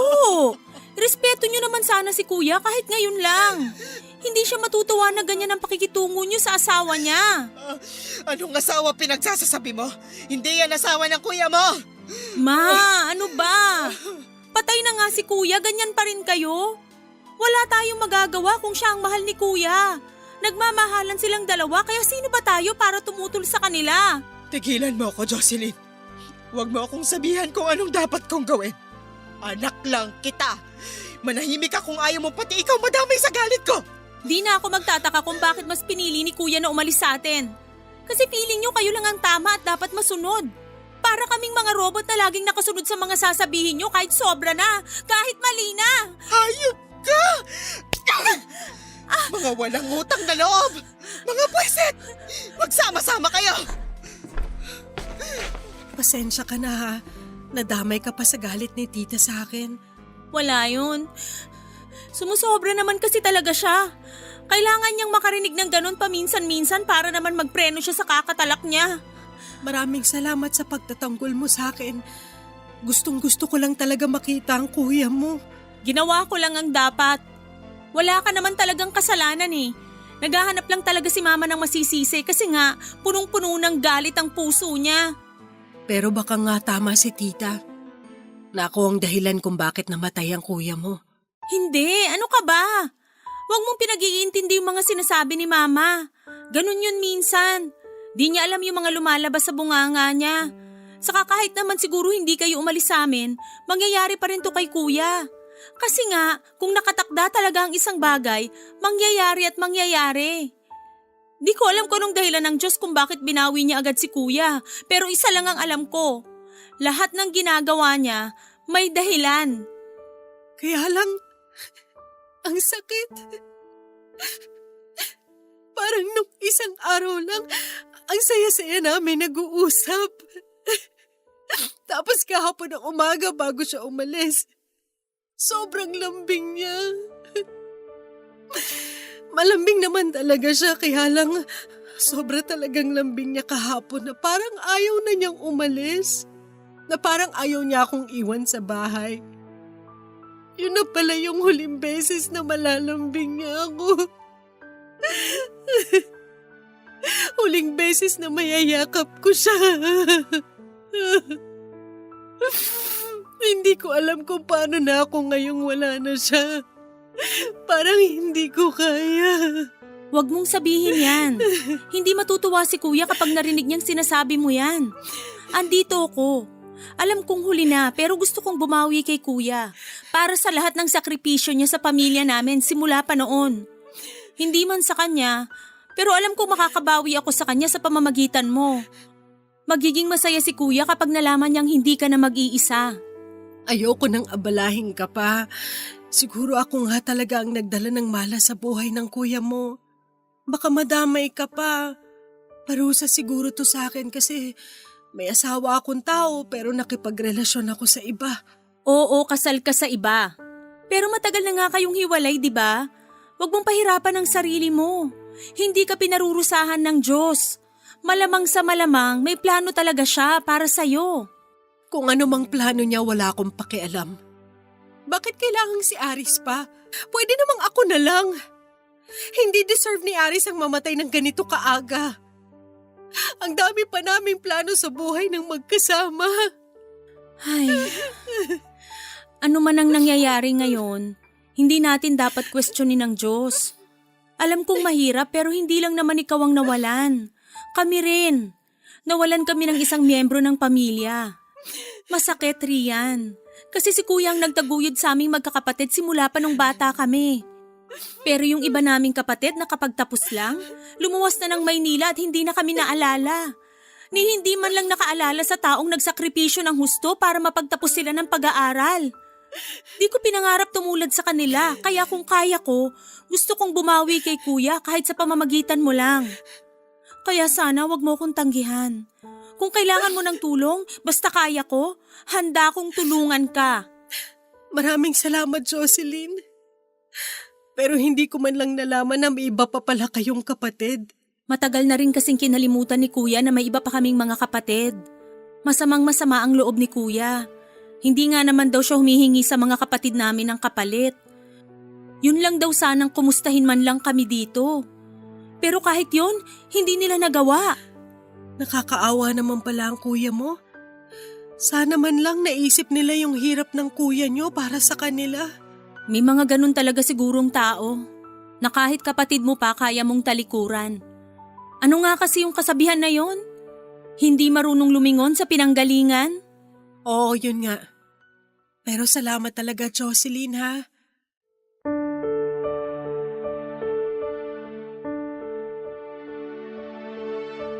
Papadudod sa kabila ng matinding galit noon ni Tita Wilma sa akin ay laking pasalamat ko na pinayagan niya akong makarating sa araw ng libing ni Aris. Naintindihan ko kung bakit ganong kalaki ang galit niya sa akin, isa lang naman siyang ina na nawalan ng anak.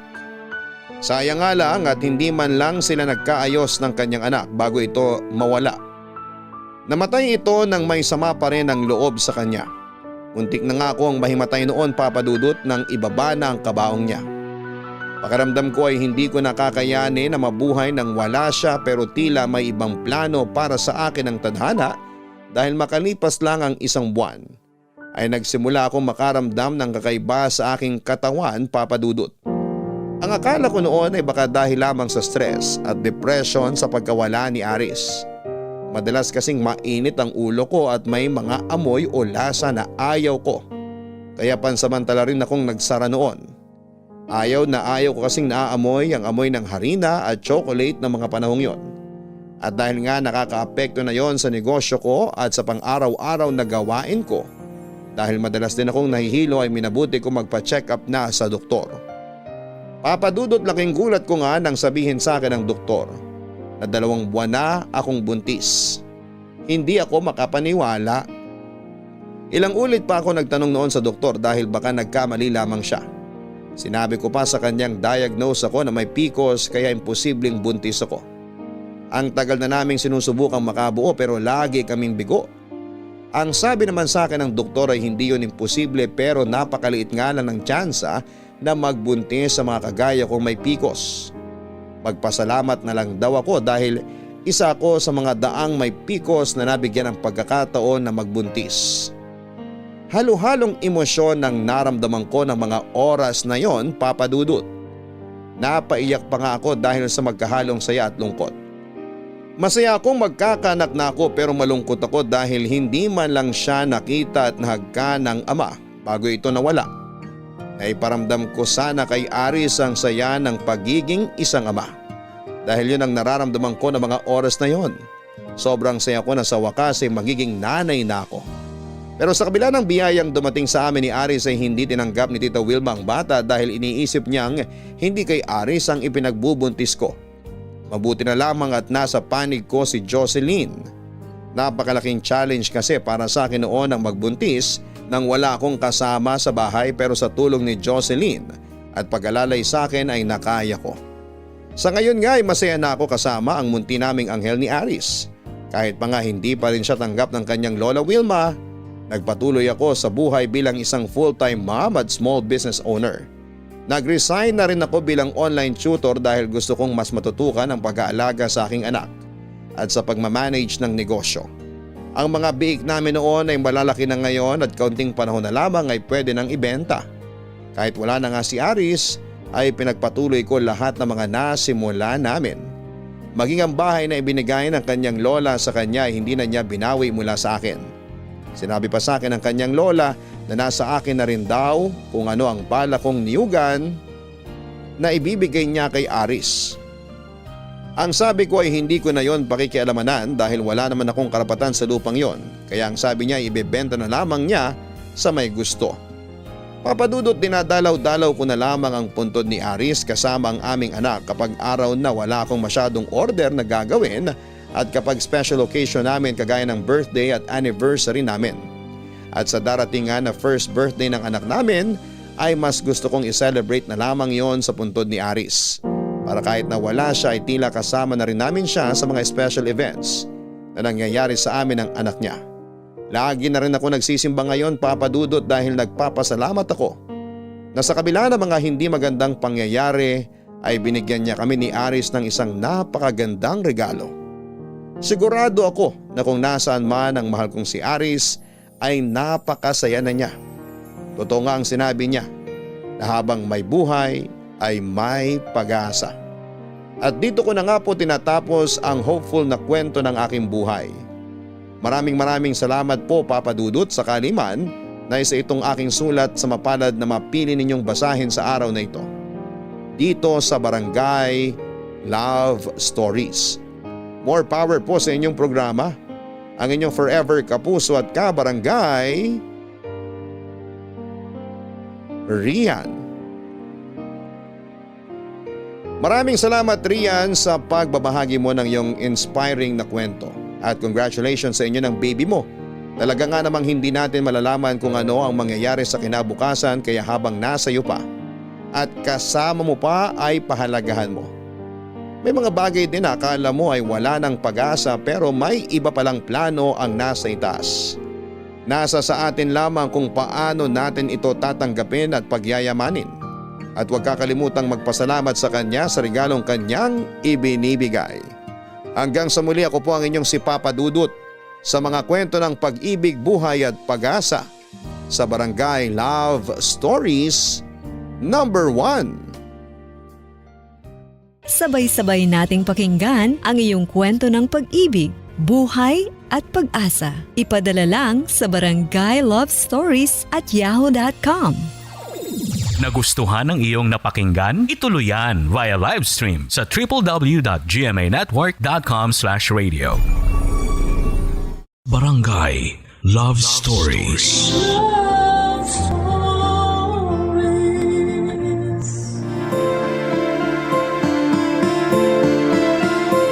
Ang pagpapamilya ay hindi parang sayaw na kapag hindi mo makuha ang moves ay pwede mong practicein. Hindi yan tugtog na kapag may nalagpasan ka ay pwede mong i-rewind. Ikaw, kapuso, ano nga ba ang mas matimbang?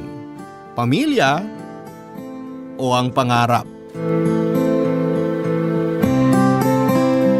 Dear Papa Dudut, magandang araw po sa inyo at sa mga loyal kabarangay na nakikinig ngayon sa inyong programa.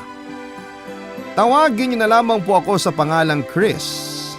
32 years old at kasalukuyang nakatira sa May Kawayan, Bulacan. Hindi na nga po bago sa atin ang mangarap.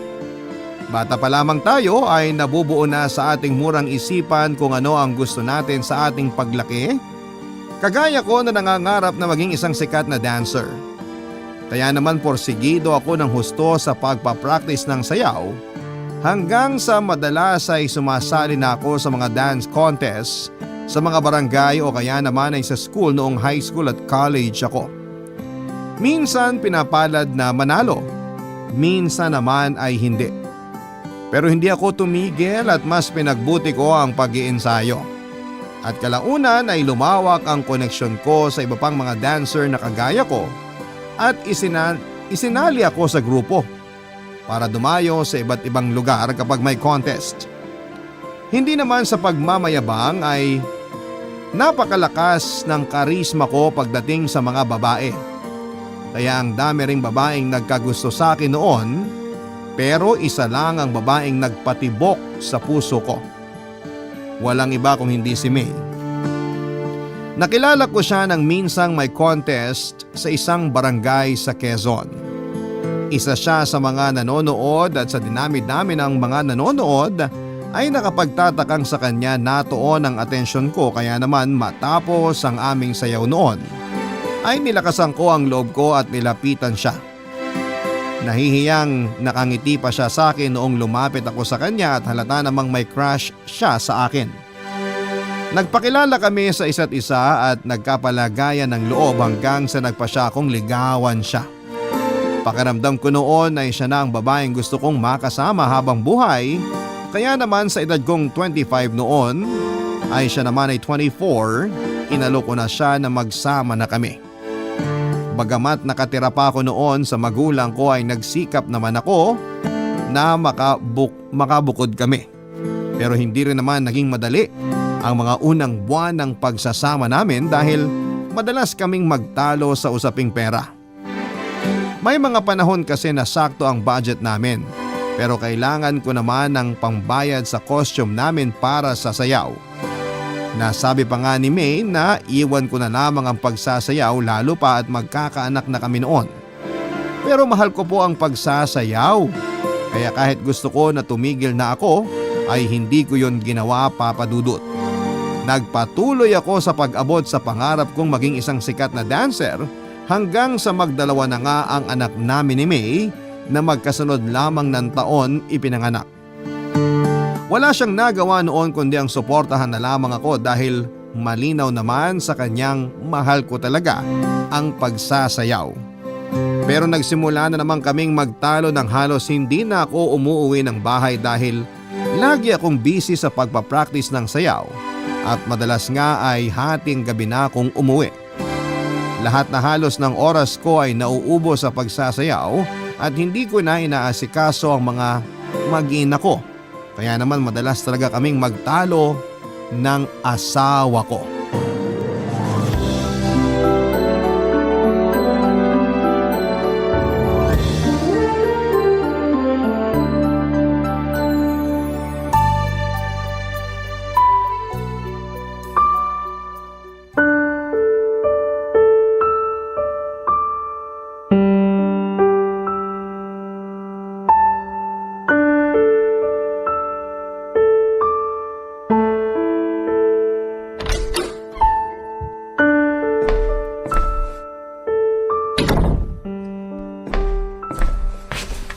Buti naman nakauwi ka na. Alam mo ba kung anong oras na? Ba't gising ka pa? Malamang hinihintay ka. Sinabi ko naman sa'yong wag mo na akong hintayin kapag nasa practice ako. At talagang matatagalan ako ng uwi. Hindi pwedeng hindi kita hintayin, Chris. This oras na ng hating gabi, wala ka pa rin. Lagi na lang ganyan ang oras ng uwi mo. Wala ka ng oras para man lang sa amin, lalo na sa mga anak mo. Alam mo naman pagsasayaw lang ang ikinabubuhay ko, May.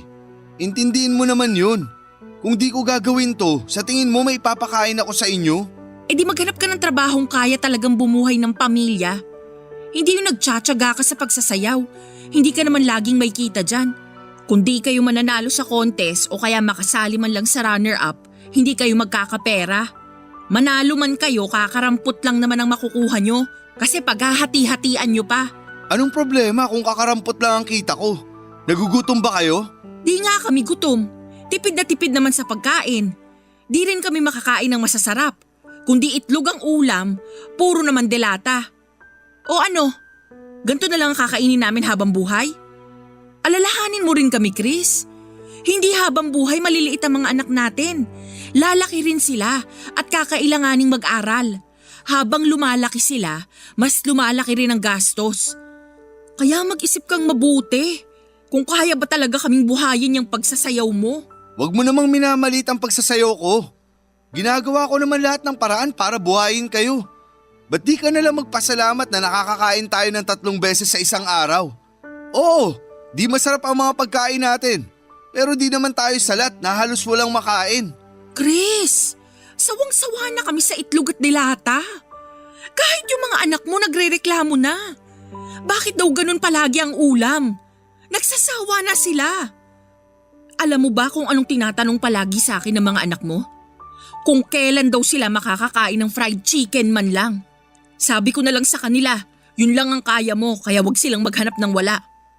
Ang sagot nila sa akin, Ba't di ka humanap ng trabahong malaki ang kikitain? Bata pa ang mga anak mo pero ganyan na magsalita. Di mo kasi tinuturuan. Di mo man lang ipaintindi sa kanila na ganito lang ang kaya ko. Huwag mong ikatwiran sa akin yan, Chris. Nagpamilya ka, panindigan mo. Kung anong makakabuti sa pamilya mo, gawin mo. Kung kinakailangan maghanap ka ng trabahong maayos at kaya kaming buhayin, gawin mo. Pwede ba, May? Huwag mo akong umpisahan na naman. Putak ka ng putak, nandito ka lang naman sa bahay. E di ikaw ang magtrabaho kung nagrereklamo ka sa kaya kong ibigay. Talaga ba, Chris? Sinasabi mo sa akin yan? Hoy, kumpara naman sa'yo, mas nakakapagod ang ginagawa ko rito sa bahay. Lahat ng trabaho sa akin, wala man lang akong sahod. Pero hindi ako nagrereklamo. Kasi obligasyon ko to dahil akong naiiwan sa bahay, pero magdahan-dahan ka sa pananalita mo sa akin. Mas marami ang pagod ko kesa sa'yo. Nasa bahay ka lang tapos sasabihin mo pagod ka? Eh ako nga kung saan-saan ako rumaraket para lang may maipakain sa inyo. Hoy Chris, para sabihin ko sa'yo. Oo, nasa bahay lang ako. Pero lahat ng trabaho dito ako ang gumagawa. Ako ang naglalaba, nagluluto, naghuhugas ng pinggan, naglilinis ng bahay, nag-aalaga pa ako ng mga bata. Tapos sasabihin mo sa akin, nasa bahay lang ako? Eh di ikaw sa bahay, ako magtatrabaho. Tignan ko lang kung kayanin mo. Yan ang problema sa'yo. Masyado ka makwenta. Aba, sino bang nagsimula? Di ba ikaw? Di naman ako magsasalita ng ganun kung di mo minamalit ang ginagawa ko. Di ba pwedeng suportahan mo na lang ako? At least, malinis ang ginagawa ko. Anong gusto mo? Pakainin ko kayo ng galing sa nakaw. Ang punto ko, maghanap ka ng totoong trabaho. Hindi yung racket-racket lang. Kaya ba niyan tustusan lahat ng pangangailangan natin? Di ba hindi? Kaya nga nagsisikap akong rumakit, di ba? Pumutak ka kung hindi ko kayo napapakain. Wala ka na talagang pag-asa. Magtrabaho ka, Chris. Hindi yung puro ka ganyan. Hindi kami mabubuhay ng pasayaw-sayaw mo lang.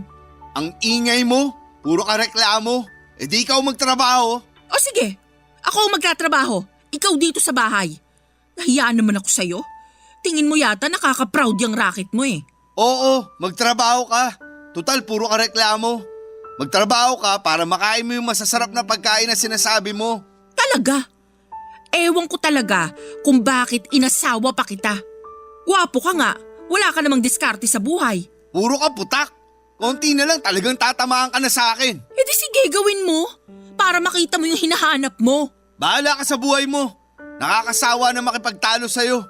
Tingin mo lagi ikaw ang tama. At saan ka pupunta? Wala ka nang pakialam doon. Naririndi na ako sa bunganga mo. Ah, ganon. Wala talaga akong maaasahan sa'yo. Wala na kung wala. Bahala ka dyan. Makaalis na nga sa buwisit na bahay na to. Hoy Chris! Bumalik ka dito! Papadudot dahil nga sa pagtatalo namin yon ay hindi naiwasang magpalitan kami ng hindi magagandang salita, Papadudot. Masarap din para sa akin na mismong asawa ko ay hindi maintindihan kung hanggang saan nga lang ba ako, Papadudot, kung hanggang saan nga lang ba ang kaya ko. Alam ko naman na ako ang padre de pamilya at dapat ang naghahanap buhay para sa pamilya ko, pero hindi ko rin naman sila pinababayaan kahit na ganun lamang ang pinagkakakitaan ko. Hindi ko alam kung masyado lang bang mareklamo si May o hindi talaga siya kontento sa kaya kong ibigay. Lalo pa at ginagawa ko naman ang lahat para sa kanila. Nakukuha ko rin naman ang punto niya na habang lumalaki ang mga anak namin ay lumalaki din ang gastos. Pero bilang hindi naman ako nakapagtapos ng pag-aaral ay hirap akong makahanap ng trabaho. Hindi rin ako nakagraduate ng high school para sana makapag-apply kahit sa maliit na kumpanya lamang na tumatanggap ng high school graduate. Sinubukan ko namang mag-construction worker pero hindi kaya ng katawan ko ang sobrang bigat na trabaho. At nagkaluslos pa ako na nanggaling din sa pagtatrabaho ng mabigat. Hindi rin naman ako pwede sa call center dahil bukod sa hindi ako high school graduate ay mahina rin po ako sa English. Pero kahit na ganoon lamang ako ay sinisikap kong buhayin ang pamilya ko Kasabay na rin ang pag-abot ng pangarap ko na maging isang sikat na dancer. Yun ang bagay na pilit kong pinapaintindi kay May pero talagang sarado ang isipan niya na intindihin ako. Kaya madalas kaming magtalo. At kapag may sama ako ng loob sa kanya ay tumutuloy ako sa barkada kong si Mark. Papadudot 1 linggo kong hindi umuwi noon at pinatay ko rin ang cellphone ko dahil alam kong tatawag sa akin si May. At nang lumamig na nga ang ulo ko ay nagpasya na akong umuwi pero hindi ko na inabutan ng mag-ina ko sa bahay. Kaya naman nagtanong kaagad ako sa mga kapitbahay namin at sinabi nilang nasa ospital ang bunso kong anak. Tila pinagpawisan ako ng malamig at dali-daling nagpunta sa ospital kung saan ay dinala ang anak ko. Hindi ko na inabalang itanong sa kapitbahay kung bakit nasa ospital ang anak ko basta ang mahalaga ay makita ko kaagad ang anak ko at masiguradong ayos lamang ang lagay niya. At nang sapitin ko na nga ang ospital ay pinagtanong ko pa kung saang kwarto dinala ang anak ko at agad akong nagtungo doon. Tumambad sa akin ang anak ko na mahimbing na natutulog habang may suwerong nakakabit sa kanya at sinasalina ng dugo. Habang ang galit na mukha naman ni May ang nakita ko at matalim na nakatitig sa akin, Papa Dudut.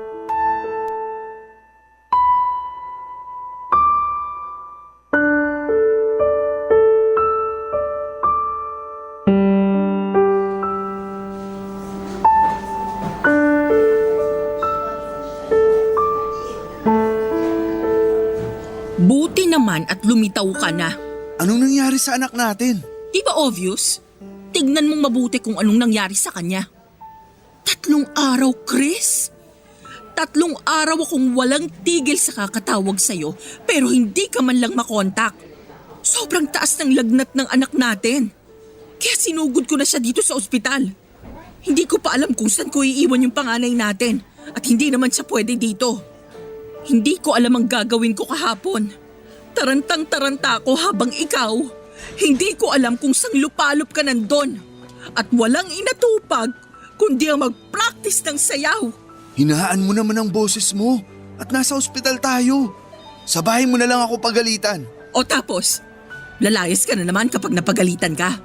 Tapos, ilang araw, linggo na naman bago ka umuwi.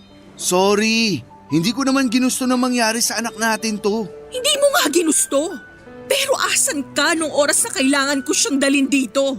Wala ka naman kasing ginawa kundi bungangaan ako kada uwi ko. Hindi ako magtatatalak ng walang dahilan. Yan ang hirap sa'yo eh. Hindi mo matanggap yung mga sinasabi ko. Totoo naman. Tapos pupunta ka sa mga kabarkada mo? May naitutulong ba sila kapag nag-aaway tayo? Wala naman, di ba? Baka nga kung ano pang sinusulsul sa'yo ng mga yan.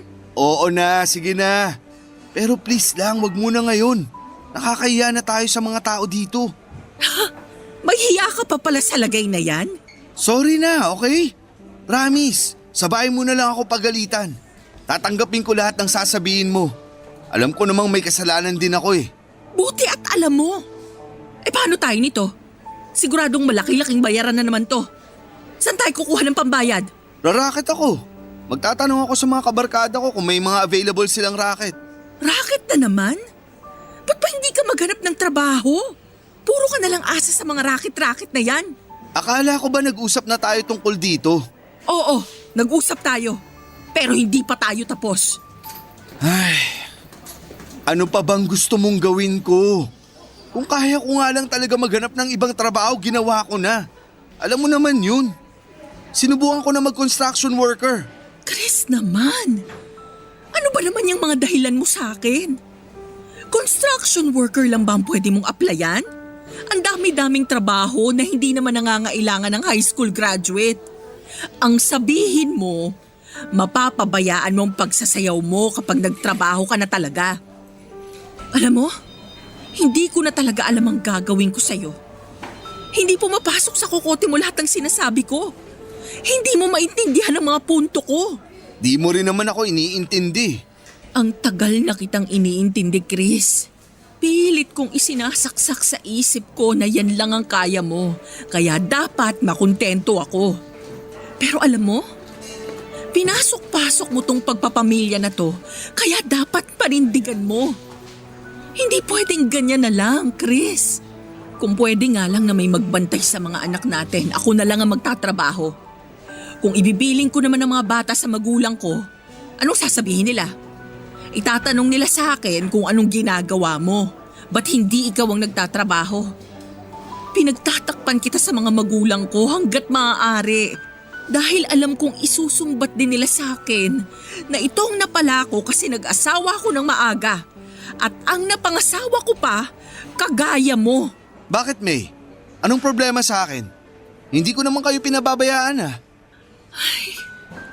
Ang mga anak natin, lumalaki na. Kaya nadadagdagan ng gastos. Ano? Igagaya mo ba sa'yo mga anak natin? Na hindi rin makapagtapos ng pag-aaral kasi kapos sa pera? Sa tingin mo ba hayaan kong mangyari yun? Parang mo naman akong ginawang walang kwentang ama niyan. Sinasabi ko to hindi para maliitin ka. Sinasabi ko to para mas magsumikap ka pa para sa kanila. Kahit hindi na para sa akin. Pamilya natin to eh. Alangan namang humingi tayo ng tulong sa ibang tao o kaya sa mga magulang natin. Kaya nga tayo bumuo ng sariling pamilya kasi ginusto natin to. At para na rin matuto tayong tumayo sa sarili nating mga paa na hindi na natin kailangang laging umasa sa mga magulang natin. Naiintindihan mo ba ako? Hindi sapat na dahilan na yan lang ang kaya mo para manatili ka sa kinalalagyan mo. Di na talaga ako tumama sa'yo. Lahat na lang may sagot ka pabalik. Aba, huwag sasama ang loob mo kasi nagsasabi lang ako ng totoo. Ngayon, kung hindi mo matanggap yung katotohanan, pues bahala ka na. Huwag kang magtaka kung isang araw, bigla na lang kitang iwan. Tinatakot mo ba ako? At ano namang ipapakain mo sa mga anak ko? Kaya kong gumawa ng paraan kumpara lang sa mga anak ko. Hindi ako katulad mo na mahinang dumiskarte.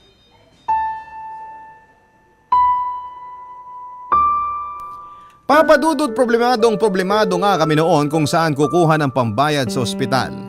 Isang linggo din mahigit ang tinagal namin doon kaya naman umabot ng 20,000 ang bill namin. Nagsimula namang magbunganga noon si May dahil wala raw akong ginagawang paraan para man lang makahanap ng pambayad sa ospital. Kung tutuusin nga ay kani-kanino na ako lumapit para manghiram ng pera at tanging 3,000 lang ang nakalap ko. Sinabi pa sa akin ni May na kulang daw yon para pambayad namin sa ospital kaya naman sinabi niyang siya na lamang daw ang gagawa ng paraan dahil wala rin naman umano siyang maaasahan sa akin. Umalis siya kinabukasan ng maaga at sinabing pipila para humingi ng tulong sa isang sikat na health insurance company. At nang makabalik nga siya ay sinabi niyang bayad na ang bill namin sa ospital. Nakiusap lang daw siya na kung maaari ay ma-renew ang membership niya. Total naman ay indigent ang nakalagay sa kanyang health insurance at gobyerno ang naguhulog para doon. Laking pasalamat nga namin noon na wala na kaming binayaran kahit na piso. Maliban na lamang sa mga gamot na kailangan na hindi nasakop ng health insurance niya. Kaya naman ang nahiram kong pera ay siya naming pinambili ng mga gamot at pagkain na kailangan ng aming bunso para sa pagpapagaling nito. At simula nga nang makalabas ng ospital ang bunso naming anak at makauwi na kami ng bahay ay doon na nagsimula ang pag-iiba ng pakikitungo sa akin ni May. Lagi niyang sinasabi sa akin na hindi niya raw ako maaasahan pagdating sa mga emergency na bagay, Papa Dudut. Barangay Love Stories. Barangay Love Stories.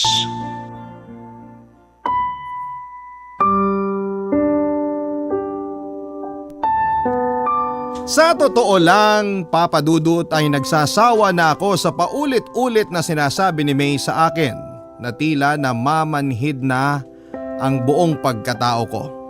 Wala na akong ginawang tama sa paningin niya kaya bakit ko pa aaksayahan ang panahon na pakinggan ang mga sinasabi niya. Sinanay ko na lamang ang sarili ko na maging matigas sa lahat ng masasakit na salitang binitawan niya sa akin at mas nag-focus na lamang ako sa pagsasayaw. Itinatako na lamang sa isipan ko na balang araw ay magbubunga ang pagtsatsaga ko at makikilala rin ako bilang mahusay na dancer. At kapag nangyari yon ay sisiguraduhin kong hinding-hindi na ako kaya pang maliitin ng asawa ko, Papa Dudut. Sa pagpapatuloy ko nga sa pagsasayaw ay lagi na naman akong wala sa bahay dahil wala akong tigil sa pagpapractice at paghahanap na rin na maaring masalihang contest. Kahit paano naman ay meron, hindi nga lang kalakihan ang mga premyo. Maswerte nang manalo ako ng 5,000 at kung minamalas naman ay 1,000 pesos. Aminado kong wala akong oras para makipagbanding sa mga anak ko at naisip kong andyan lang naman sila. Pero ang pangarap ko ay maaaring mawala kung hindi ko hahabulin. At isang araw nga, Papa Dudut, ay niyaya ako ng mga kasamahan ko na mag-audition sa isang sikat na contest noon sa TV at tila nagliwanag bigla ang paligid ko. Naisip kong baka yun na ang sagot at katuparan ng pangarap ko kaya naman agad akong pumayag. Pero dahil nga sikat at malaking contest ang sasalihan namin ay kailangan talagang paghandaang mabuti mula sa performance pati na rin sa costume. Nang mga panahong yon naman ay wala akong kapera-pera kaya naman nag-usap-usap ang mga kasamahan ko na pahihiramin muna nila ako ng pera pampagawa ng costume ko at kapag nanalo raw kami ay saka ko na lang sila bayaran at hindi nga ako nagdalawang isip na pumayag. Inilihim ko na lamang sa asawa ko at sa mga kakilala ko na may balak akong sumali sa contest na yon dahil alam ko namang hindi ko rin makukuha ang suporta ng asawa ko. Alam ko na imbes matuwa yon ay ipagdarasal ako na manalo ay ida-down lamang niya ako. Na siya namang tamang ginawa ko dahil masakit man sa kalooban, Papa Dudut, ay hindi kami pinalad na makapasa man lang sa audition. Ang sabi sa amin ng mga judges ay nakukulangan sila sa performance namin pero alam ko sa sarili ko na ibinigay namin ang lahat ng makakaya namin. Nakakapanlambot lang dahil inutang ko lamang ang ipinampagawa ng costume. Hindi ko alam kung saan ako maghahagilap ng pambayad gayong matumal ang mga racket ko at kapag nalaman ni May na may utang ako ay tiyak na magwawala yon na siya ngang nangyari dahil aksidente niyang nakita ang text ng barkada kong si Mark na naniningil na raw ang mga kasamahan namin sa inutang ko.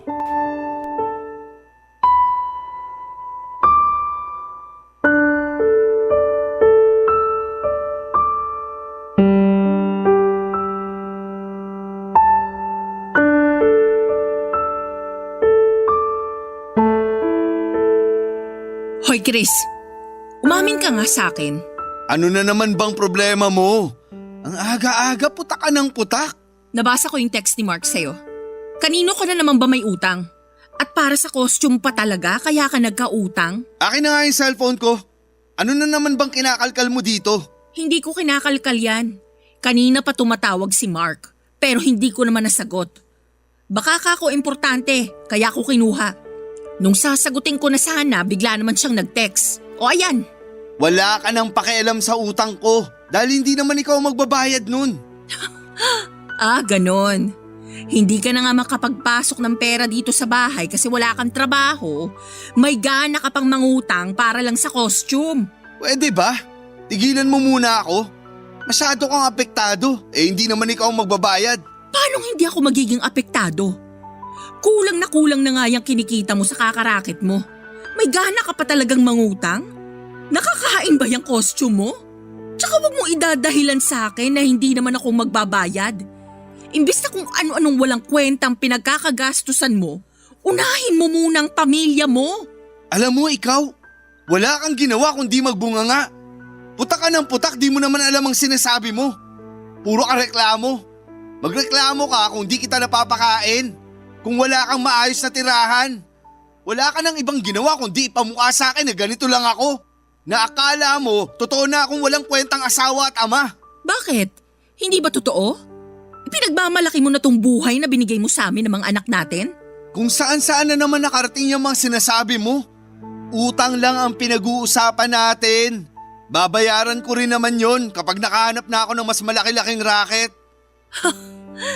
Kailan pa, Chris? Puro kahanap ng racket? Trabaho ang hanapin mo? Hindi nagtsatsaga ka sa sayaw-sayaw na yan? Wala ka namang napapala. Hindi ka aasenso sa pagganyan-ganyan mo lang, Chris. Alam mo, ikaw sumusobra ka na. Kung makapagsalita ka sa akin, akala mo ibang tao ako ah. Asawa mo ako, May. Hindi lang kung sino. Imbis na suportahan mo ako, wala kang ibang ginawa kundi maliitin ako. Oo, wala akong pinag-aralan. Wala akong matinong trabaho. Pero isaksak mo dyan sa utak mo na kahit kailan hindi ko kayo pinabayaang magutom. Kahit ganito lang ako, nakakapag-aral ang mga anak natin. Eh ikaw, ano ba ang bag mo? Puro ka lang bunganga. Ang kapal naman ang mukha mo. Kumpara naman sa'yo, mas pagod ako kahit nandito lang ako sa bahay. Stress na ako sa lahat ng gawain dito na paulit-ulit, walang katapusan tapos dumadagdag ka pa. Ano bang mahirap sa sinasabi kong maghanap ka ng totoong trabaho? Pamilyado ka ng tao. Kaya yung pangarap mo na yan, isantabi mo na lang. Hindi yung umaasta ka na para ka pa ring binata. Tanungin nga kita, May. May pangarap ka ba sa buhay? Oo, pangarap ko na magkaroon ng maayos na buhay na hindi kami salat sa kung anumang kailangan namin ng mga bata. Yan ang pangarap ko na sa tingin ko hindi mo matutupad para sa amin. Kasi wala kang ibang inatupag kundi ang pagsasayaw mo na wala namang kakwenta-kwenta. May, sorry. Di ko sinasadya. Ganun talaga ka-importante sa iyo ang pagsasayaw mo? Sige, magsayaw ka hanggat gusto mo.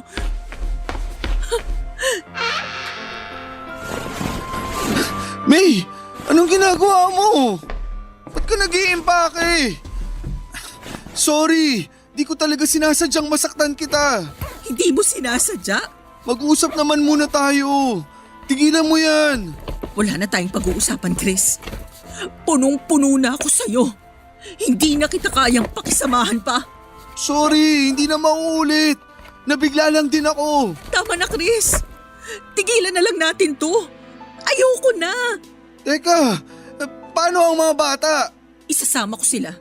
Hindi ko sila iiwan dito at baka kung ano pang kapabayaan ang gawin mo. O sige, magpalamig ka muna ng ulo. Pero bumalik kayo ha. Wala ka na talagang pag-asa. Papa Dudut, hindi ko na nga napigilan pa si May na umalis. Naisip kong babalik din naman siya kapag lumamig na ang ulo niya. Ganon naman kami dati pa sa tuwing may mga bagay kaming hindi na pagkakaunawaan. Alam ko pati na ako ay may kasalanan ng mga oras na yon. Hindi ako nakapagpigil kaya nasampal ko siya. Maging ako ay nabigla sa mga nagawa ko kaya nga agad din akong humingi ng tawad sa kanya. At sana lang talaga ay mapatawad niya ako dahil hindi ko naman talaga yon sinasadya. Dala lang siguro ng matinding tensyon sa pagitan namin kaya ako nagawa ang bagay na yon. Pero alam ko na kahit saang anggulo tignan ay mali ang ginawa ko. Dahil maling-mali ang manakit ng babae kahit gaano pa ito katalas magsalita. At dahil nga ang akala ko ay kilala ko na si May, ay naging kampante ako na babalik din po ito kapag malamig na ang ulo nito. Pero lumipas na ang isang linggo ay hindi pa rin siya bumabalik, kaya nagpasya na akong sadyain siya sa kanilang bahay at suntok agad ang sinalubong sa akin ng tatay niya. Ganti raw niya yon sa pananakit ko sa anak niya at humingi naman ako ng tawad at sinabi kong hindi ko talaga sinasadya. Pero hindi nila ako pinakinggan. Ipinagtabuyan nila ako at hindi nila pinakinggan ang mga paliwanag ko kaya naman wala na akong nagawa kundi ang umuwing malungkot. Nang makauwi nga ako, Papa Dudut, ay hindi ko magawang kumilos. Pakiramdam ko ay may napakabigat na bagay na nakadagan sa buong katawan ko. Wala akong gana na kumain man lang at maging ang pagsasayaw ko ay hindi ko na naaasikaso. Hindi ko gusto ang nararamdaman kong kahungkagan ng mga oras na yon dahil ganun pala ang pakiramdam na may kulang sa buhay mo. Napaisip ako na yun ba ang kabayaran sa kagustuhan kong maabot ang mga pangarap ko. Hindi ko na alam kung ano ang gagawin ko dahil Hindi ko alam kung paano ko makakausap si May. Ayaw naman akong ipakausap sa kanya ng mga magulang niya. Kung alam lang sana nila na nagsisisi ako ng gusto sa mga nagawa ko kay May.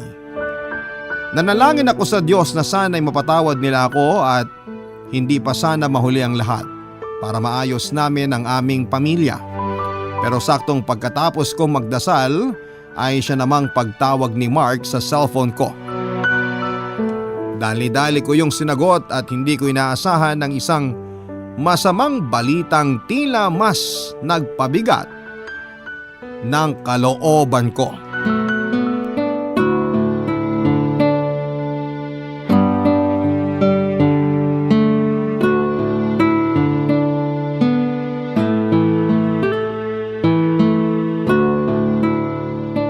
Oh pare, kumusta ka na?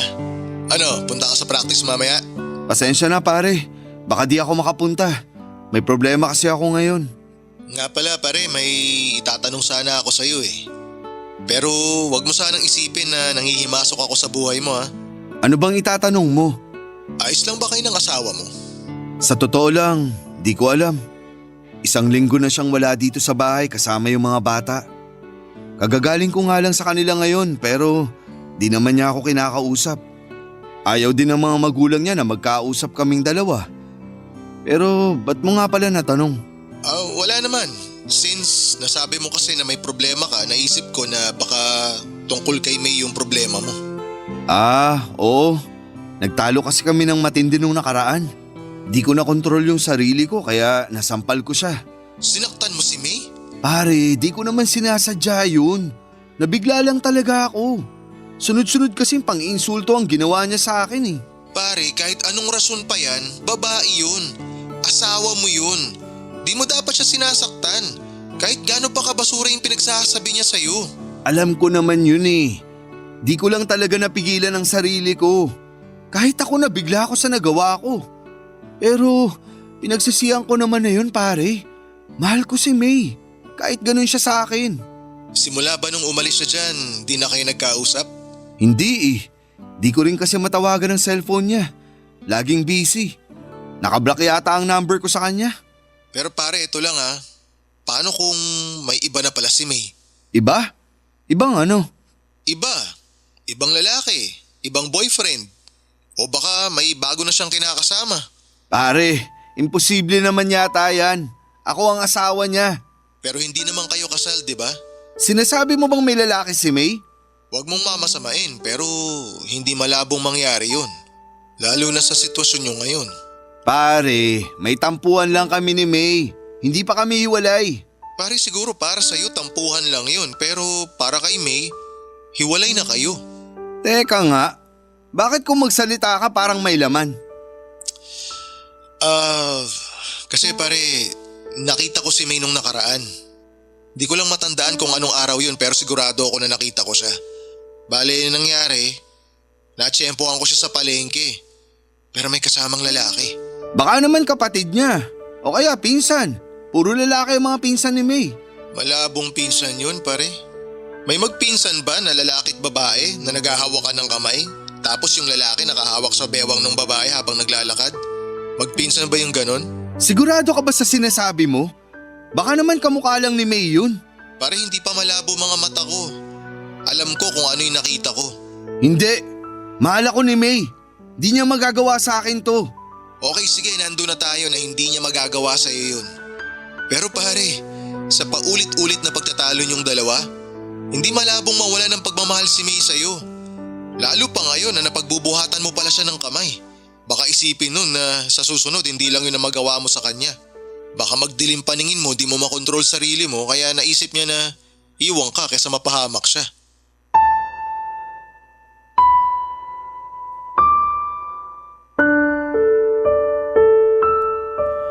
Papadudot dahil sa mga nalaman kong yon ay mas lalong bumigat ang pakiramdam ko. Ayaw tanggapin ng isipan ko na magagawa yon sa akin ni May. Dahil kilala ko siyang tapat sa akin kahit na ganoon siyang magsalita. Napaisip tuloy ako kung matagal na ba siyang may iba o noon lamang nang umalis siya sa poder ko. Hindi ko alam ang isasagot ko sa tanong ko dahil napakalaki ng tiwalang ibinigay ko sa kanya. Sa tinagal-tagal naming nagsasama ay ni minsan ay wala akong nabalitaan o narinig man lang na nangangaliwa siya. Pero biglang flashback sa akin noon ng mga katagang binitawan niya sa akin na baka isang araw ay biglang na lamang niya akong iwanan. Napaisip ako kung nung mga panahong yon ay may iba na siyang lalaki pero hindi ko masagot ang mga katanungan ko na siya lang ang may kakayahang sumagot. Kaya naman sinubukan ko ulit na tawagan ng cellphone niya. Pero hindi ko pa rin talaga siya makontak. Kung babalik naman ako sa bahay nila ay hindi ko rin naman siya makakausap. Dahil nakabantay ang mga magulang niya na galit sa akin. Barangay Love Stories. Barangay Love Stories. Lumipas pa ang ilang mga araw ng pagsubok kong makontak siya sa kanyang cellphone ay isang araw himala itong nagring ulit. Ibig sabihin ay hindi na nakablock ang number ko sa kanya, Papa Dudut. Parang nabuhayan ako ng loob nang marinig kong nagring yon dahil gustong gusto ko na talaga siyang makausap para maayos na namin ang gusto kong pag-usapan ng mga nangyaring hindi pagkakaunawaan. Pero agad din akong ginapangan ng hindi maipaliwanag na lamig sa katawan ng isang hindi pamilyar na boses ng lalaki ang sumagot sa tawag ko. Ayaw kong mag-isip ng kung ano-ano ng mga oras na yon kaya pinanatili kong kalmado ang sarili ko dahil baka may nakigamit lamang ng cellphone niya. May ugali kasi si May na mahilig magpahiram ng cellphone sa kaibigan o kahit iba pang mga gamit. Kaya naman kinalma ko ang sarili ko at huminga muna ako ng malalim bago ako nagsalita.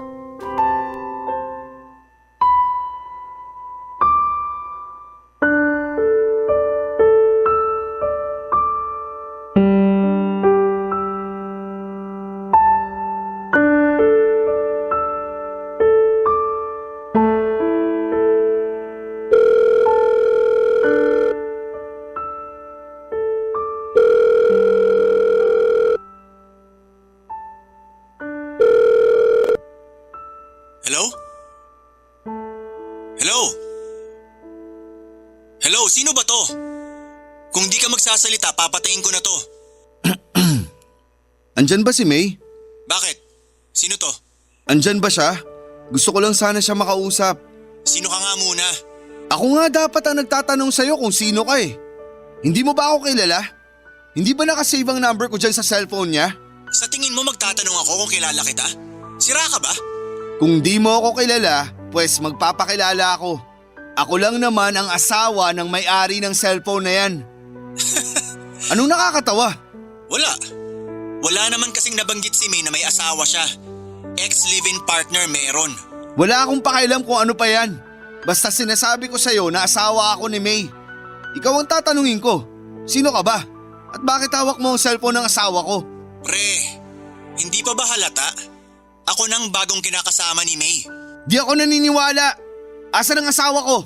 Siya ang gusto kong makausap. May, kakausapin ka daw ng ex mo. Bahala siya dyan. Wala kaming dapat pag-usapan. Hello, May?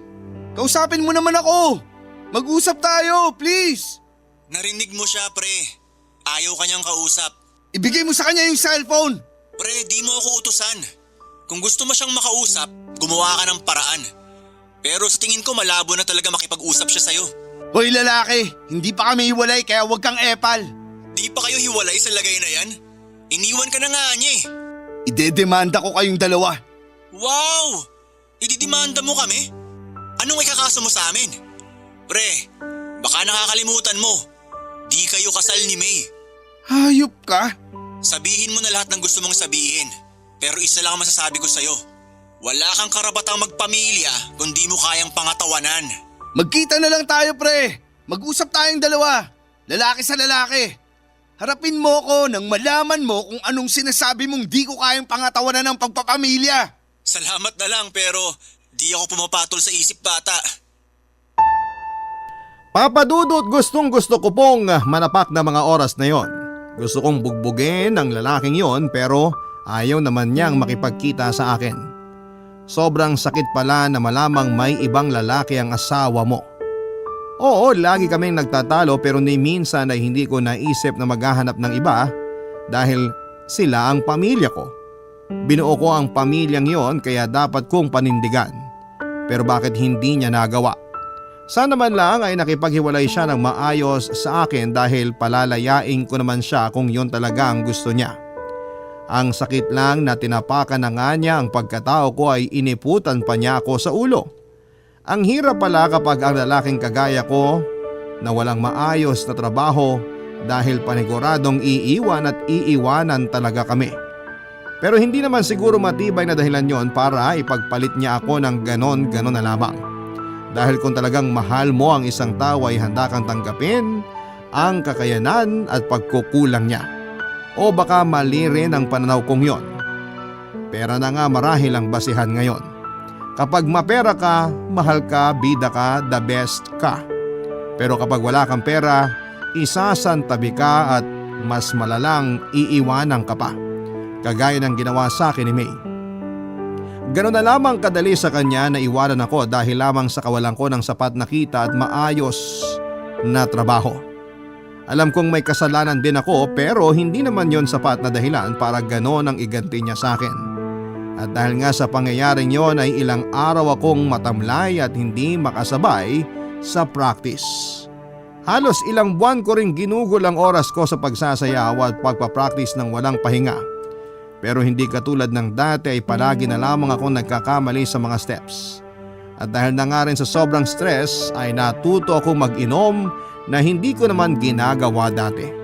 Halos gabi-gabi akong lasing dahil hindi ko pa rin matanggap na ipinagpalit ako ni May sa ganong kadali dahil lamang sa wala akong maayos na trabaho at malaking kita. Pero natauhan din naman ako ng isang araw ay hindi sinasadyang nagkita kami sa plaza na malapit lang sa bahay nila. Maaliwalas ang kanyang mukha at halatang masaya habang nakaupo sa isang bench doon at kumakain ng hamburger. Pero ang mas nakaagaw ng pansin ko ay ang nakaumbok na nitong tiyan na sa tingin ko ay 4 o 5 buwan. Nagulat pa siya nang makita ko kaya naman dahan-dahan akong lumapit sa kanya at pilit na ngumiti papadudot.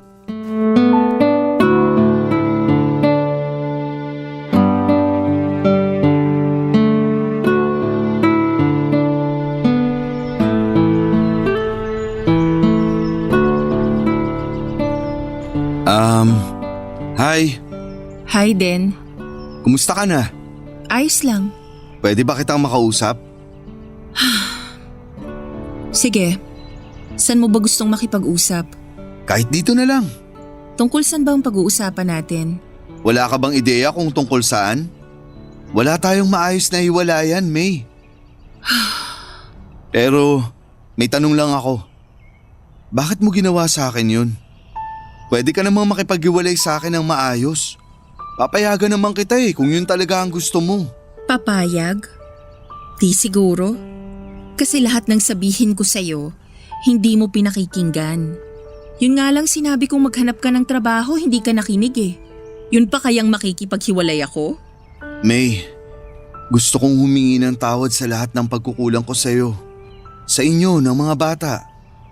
Napag-isip-isip ko na hindi pa rin sapat ang effort ko para sa inyo.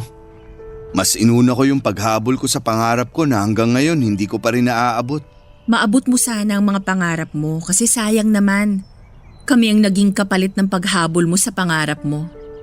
Alam mo dati, suportado kita. Pero nakikita kong hindi lumalago yung karerang pinili mo. Kaya binibigyan kita ng mga opsyon. Alam ko kung gaano mo kagustong makilala ang pangalan mo sa larangan ng pagsasayaw. Pero dahil dyan, ang daming nagbago. Oo, hindi kami nagugutom. Pero yung oras mo, atensyon mo, wala sa amin. Nanatili ako sa tabi mo kahit hirap na hirap ako. Kasi umaasa ako na maaalala mo lahat ng pinangako mo sa akin nung nagsisimula pa lang tayo.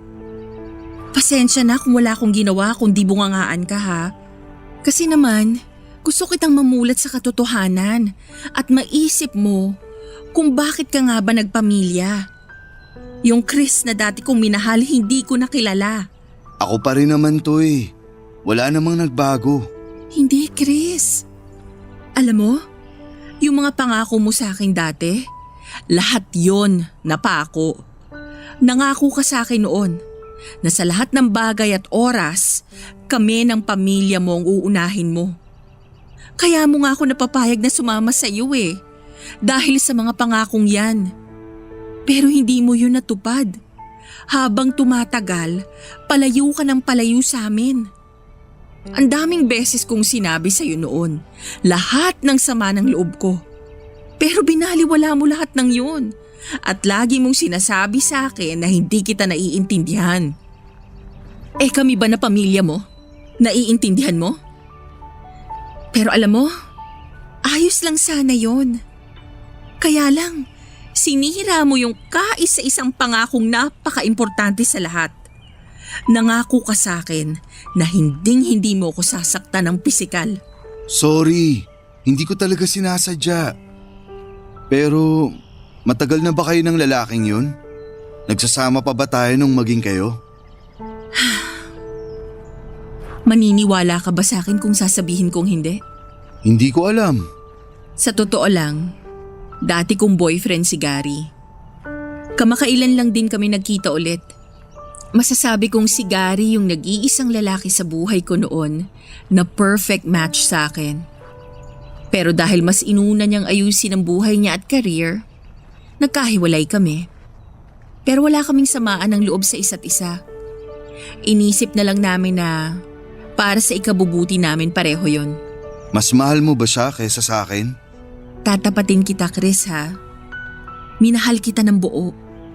Sa kabila ng sitwasyon nating dalawa. Pero ngayon, mas mahal ko na siya. Wala na bang pag-asa na maayos ang pamilya natin? Chris, buntis na ako sa anak namin ni Gary. Masaya na ako na kasama siya. At huwag kang mag-alala. Kasi kung gaano niya ako kamahal, ganun din ang pagmamahal niya sa mga anak natin. Di ko gustong sabihin sa iyo to. Pero lahat ng oras at bagay na kailangan namin, na ibibigay niya. Pwede naman akong bumawi sa inyo eh. Sa akin, hindi na pwede. Pero sa mga anak natin, pwede ka pang bumawi. Hindi kita pagbabawalan na makita sila. Kung gusto mo silang hiramin o ipasyal, papayagan ko naman. Dahil ikaw pa rin naman ang tatay nila eh. At hindi ko mababago yon. Maraming salamat. Hayaan mo't babawi ako sa kanila. Pero bago ang lahat, gusto kong humingi ulit ng tawad. Sa lahat-lahat. Patawarin mo rin sana ako, Chris. Kung mas pinili ko kung anong makakabuti sa amin ng mga bata. Masakit, pero wala na akong magagawa. Masaya na ako na naibigay sa inyo ni Gary ang mga hindi ko naibigay noon. Congratulations din sa bagong baby. Salamat. Sana lang, matupad mo na yung pangarap mo. Papadudot matapos ang pag-uusap namin yon, ay katakatakang tila na wala ang mabigat na bagay na nakadagan sa akin. At doon ko nga na-realize na sa akin talaga ang problema pero nagbubulag-bulagan lamang ako noon. Dahil ayaw kong tanggapin sa sarili ko na tama ang lahat ng mga sinabi niya sa akin. Nagsisisi ako na tinake for granted ko ang pagmamahal sa akin ni May. Masyado ako naging kampante na hindi niya ako iiwanan dahil mahal niya ako. Totoo nga ang sinabi niyang sa kakahabol kong matupad ang mga pangarap ko ay sila naman ang naging kapalit. Hindi lang ako nawala ng asawa, nalayo din ako sa mga anak ko. Pero laking pasasalamat ko na lamang din at hindi niya ako pinagbawalan na makita o makasama ang mga anak ko. Kahit na sandaling panahon lamang. Pinagsisisihan ko na hindi ko inalagaan ang pamilyang meron ako. Pero kailangan kong harapin ang consequences ng pagkakamali ko at nangako ako sa sarili ko na hindi ko na uulitin ang pagkakamaling yon. At sa wakas nga, Papa Dudut, ay nanumbalik na rin ang sigla ko sa pagsasayaw at naging triple pa ang pagpupursige ko. Nagpatuloy lamang ako sa pagsali-sali sa mga contest at audition ng ilang beses sa mga sikat na dance contest sa mga TV show hanggang sa pinalad na nga akong makasama bilang backup dancer. Hindi man kalakihan ang sahod ko ay masasabi kong mas malaki yon kumpara sa dati kong kinikita sa mga racket-racket lang. At dahil nga may sapat na akong pera ay bumawi talaga ako sa mga anak ko. Nabibili ko na ang mga gusto nila hindi ko kayang bilhin noon. Minsan naman kapag maluwag ang schedule ko ay hinihiram ko ang mga anak ko para ipasyal. Noon ko lang na-realize na pamilya talaga ang pinaka-importante sa lahat kaya hanggat kasama mo ang pamilya mo ay pangalagaan at ingatan mo bago maging huli ang lahat. Bagamat naabot ko ang aking pangarap ay siya namang pagkawalay ko sa aking pamilya at huli na ang lahat para mabuo ko ito. Pero sinisigurado kong hindi pa huli para maiparamdam ko sa mga anak ko na may tatay silang nagmamahal sa kanila. At dito ko na nga po tinatapos ang aking kwento at maraming salamat kung isa man po ang sulat ko sa mapili po ninyong basahin. More power po sa inyong programa, ang inyong loyal kapuso at kabarangay, Chris. Nagustuhan ng iyong napakinggan? Ituloy yan via live stream sa www.gmanetwork.com/radio. Barangay LS 97.1 for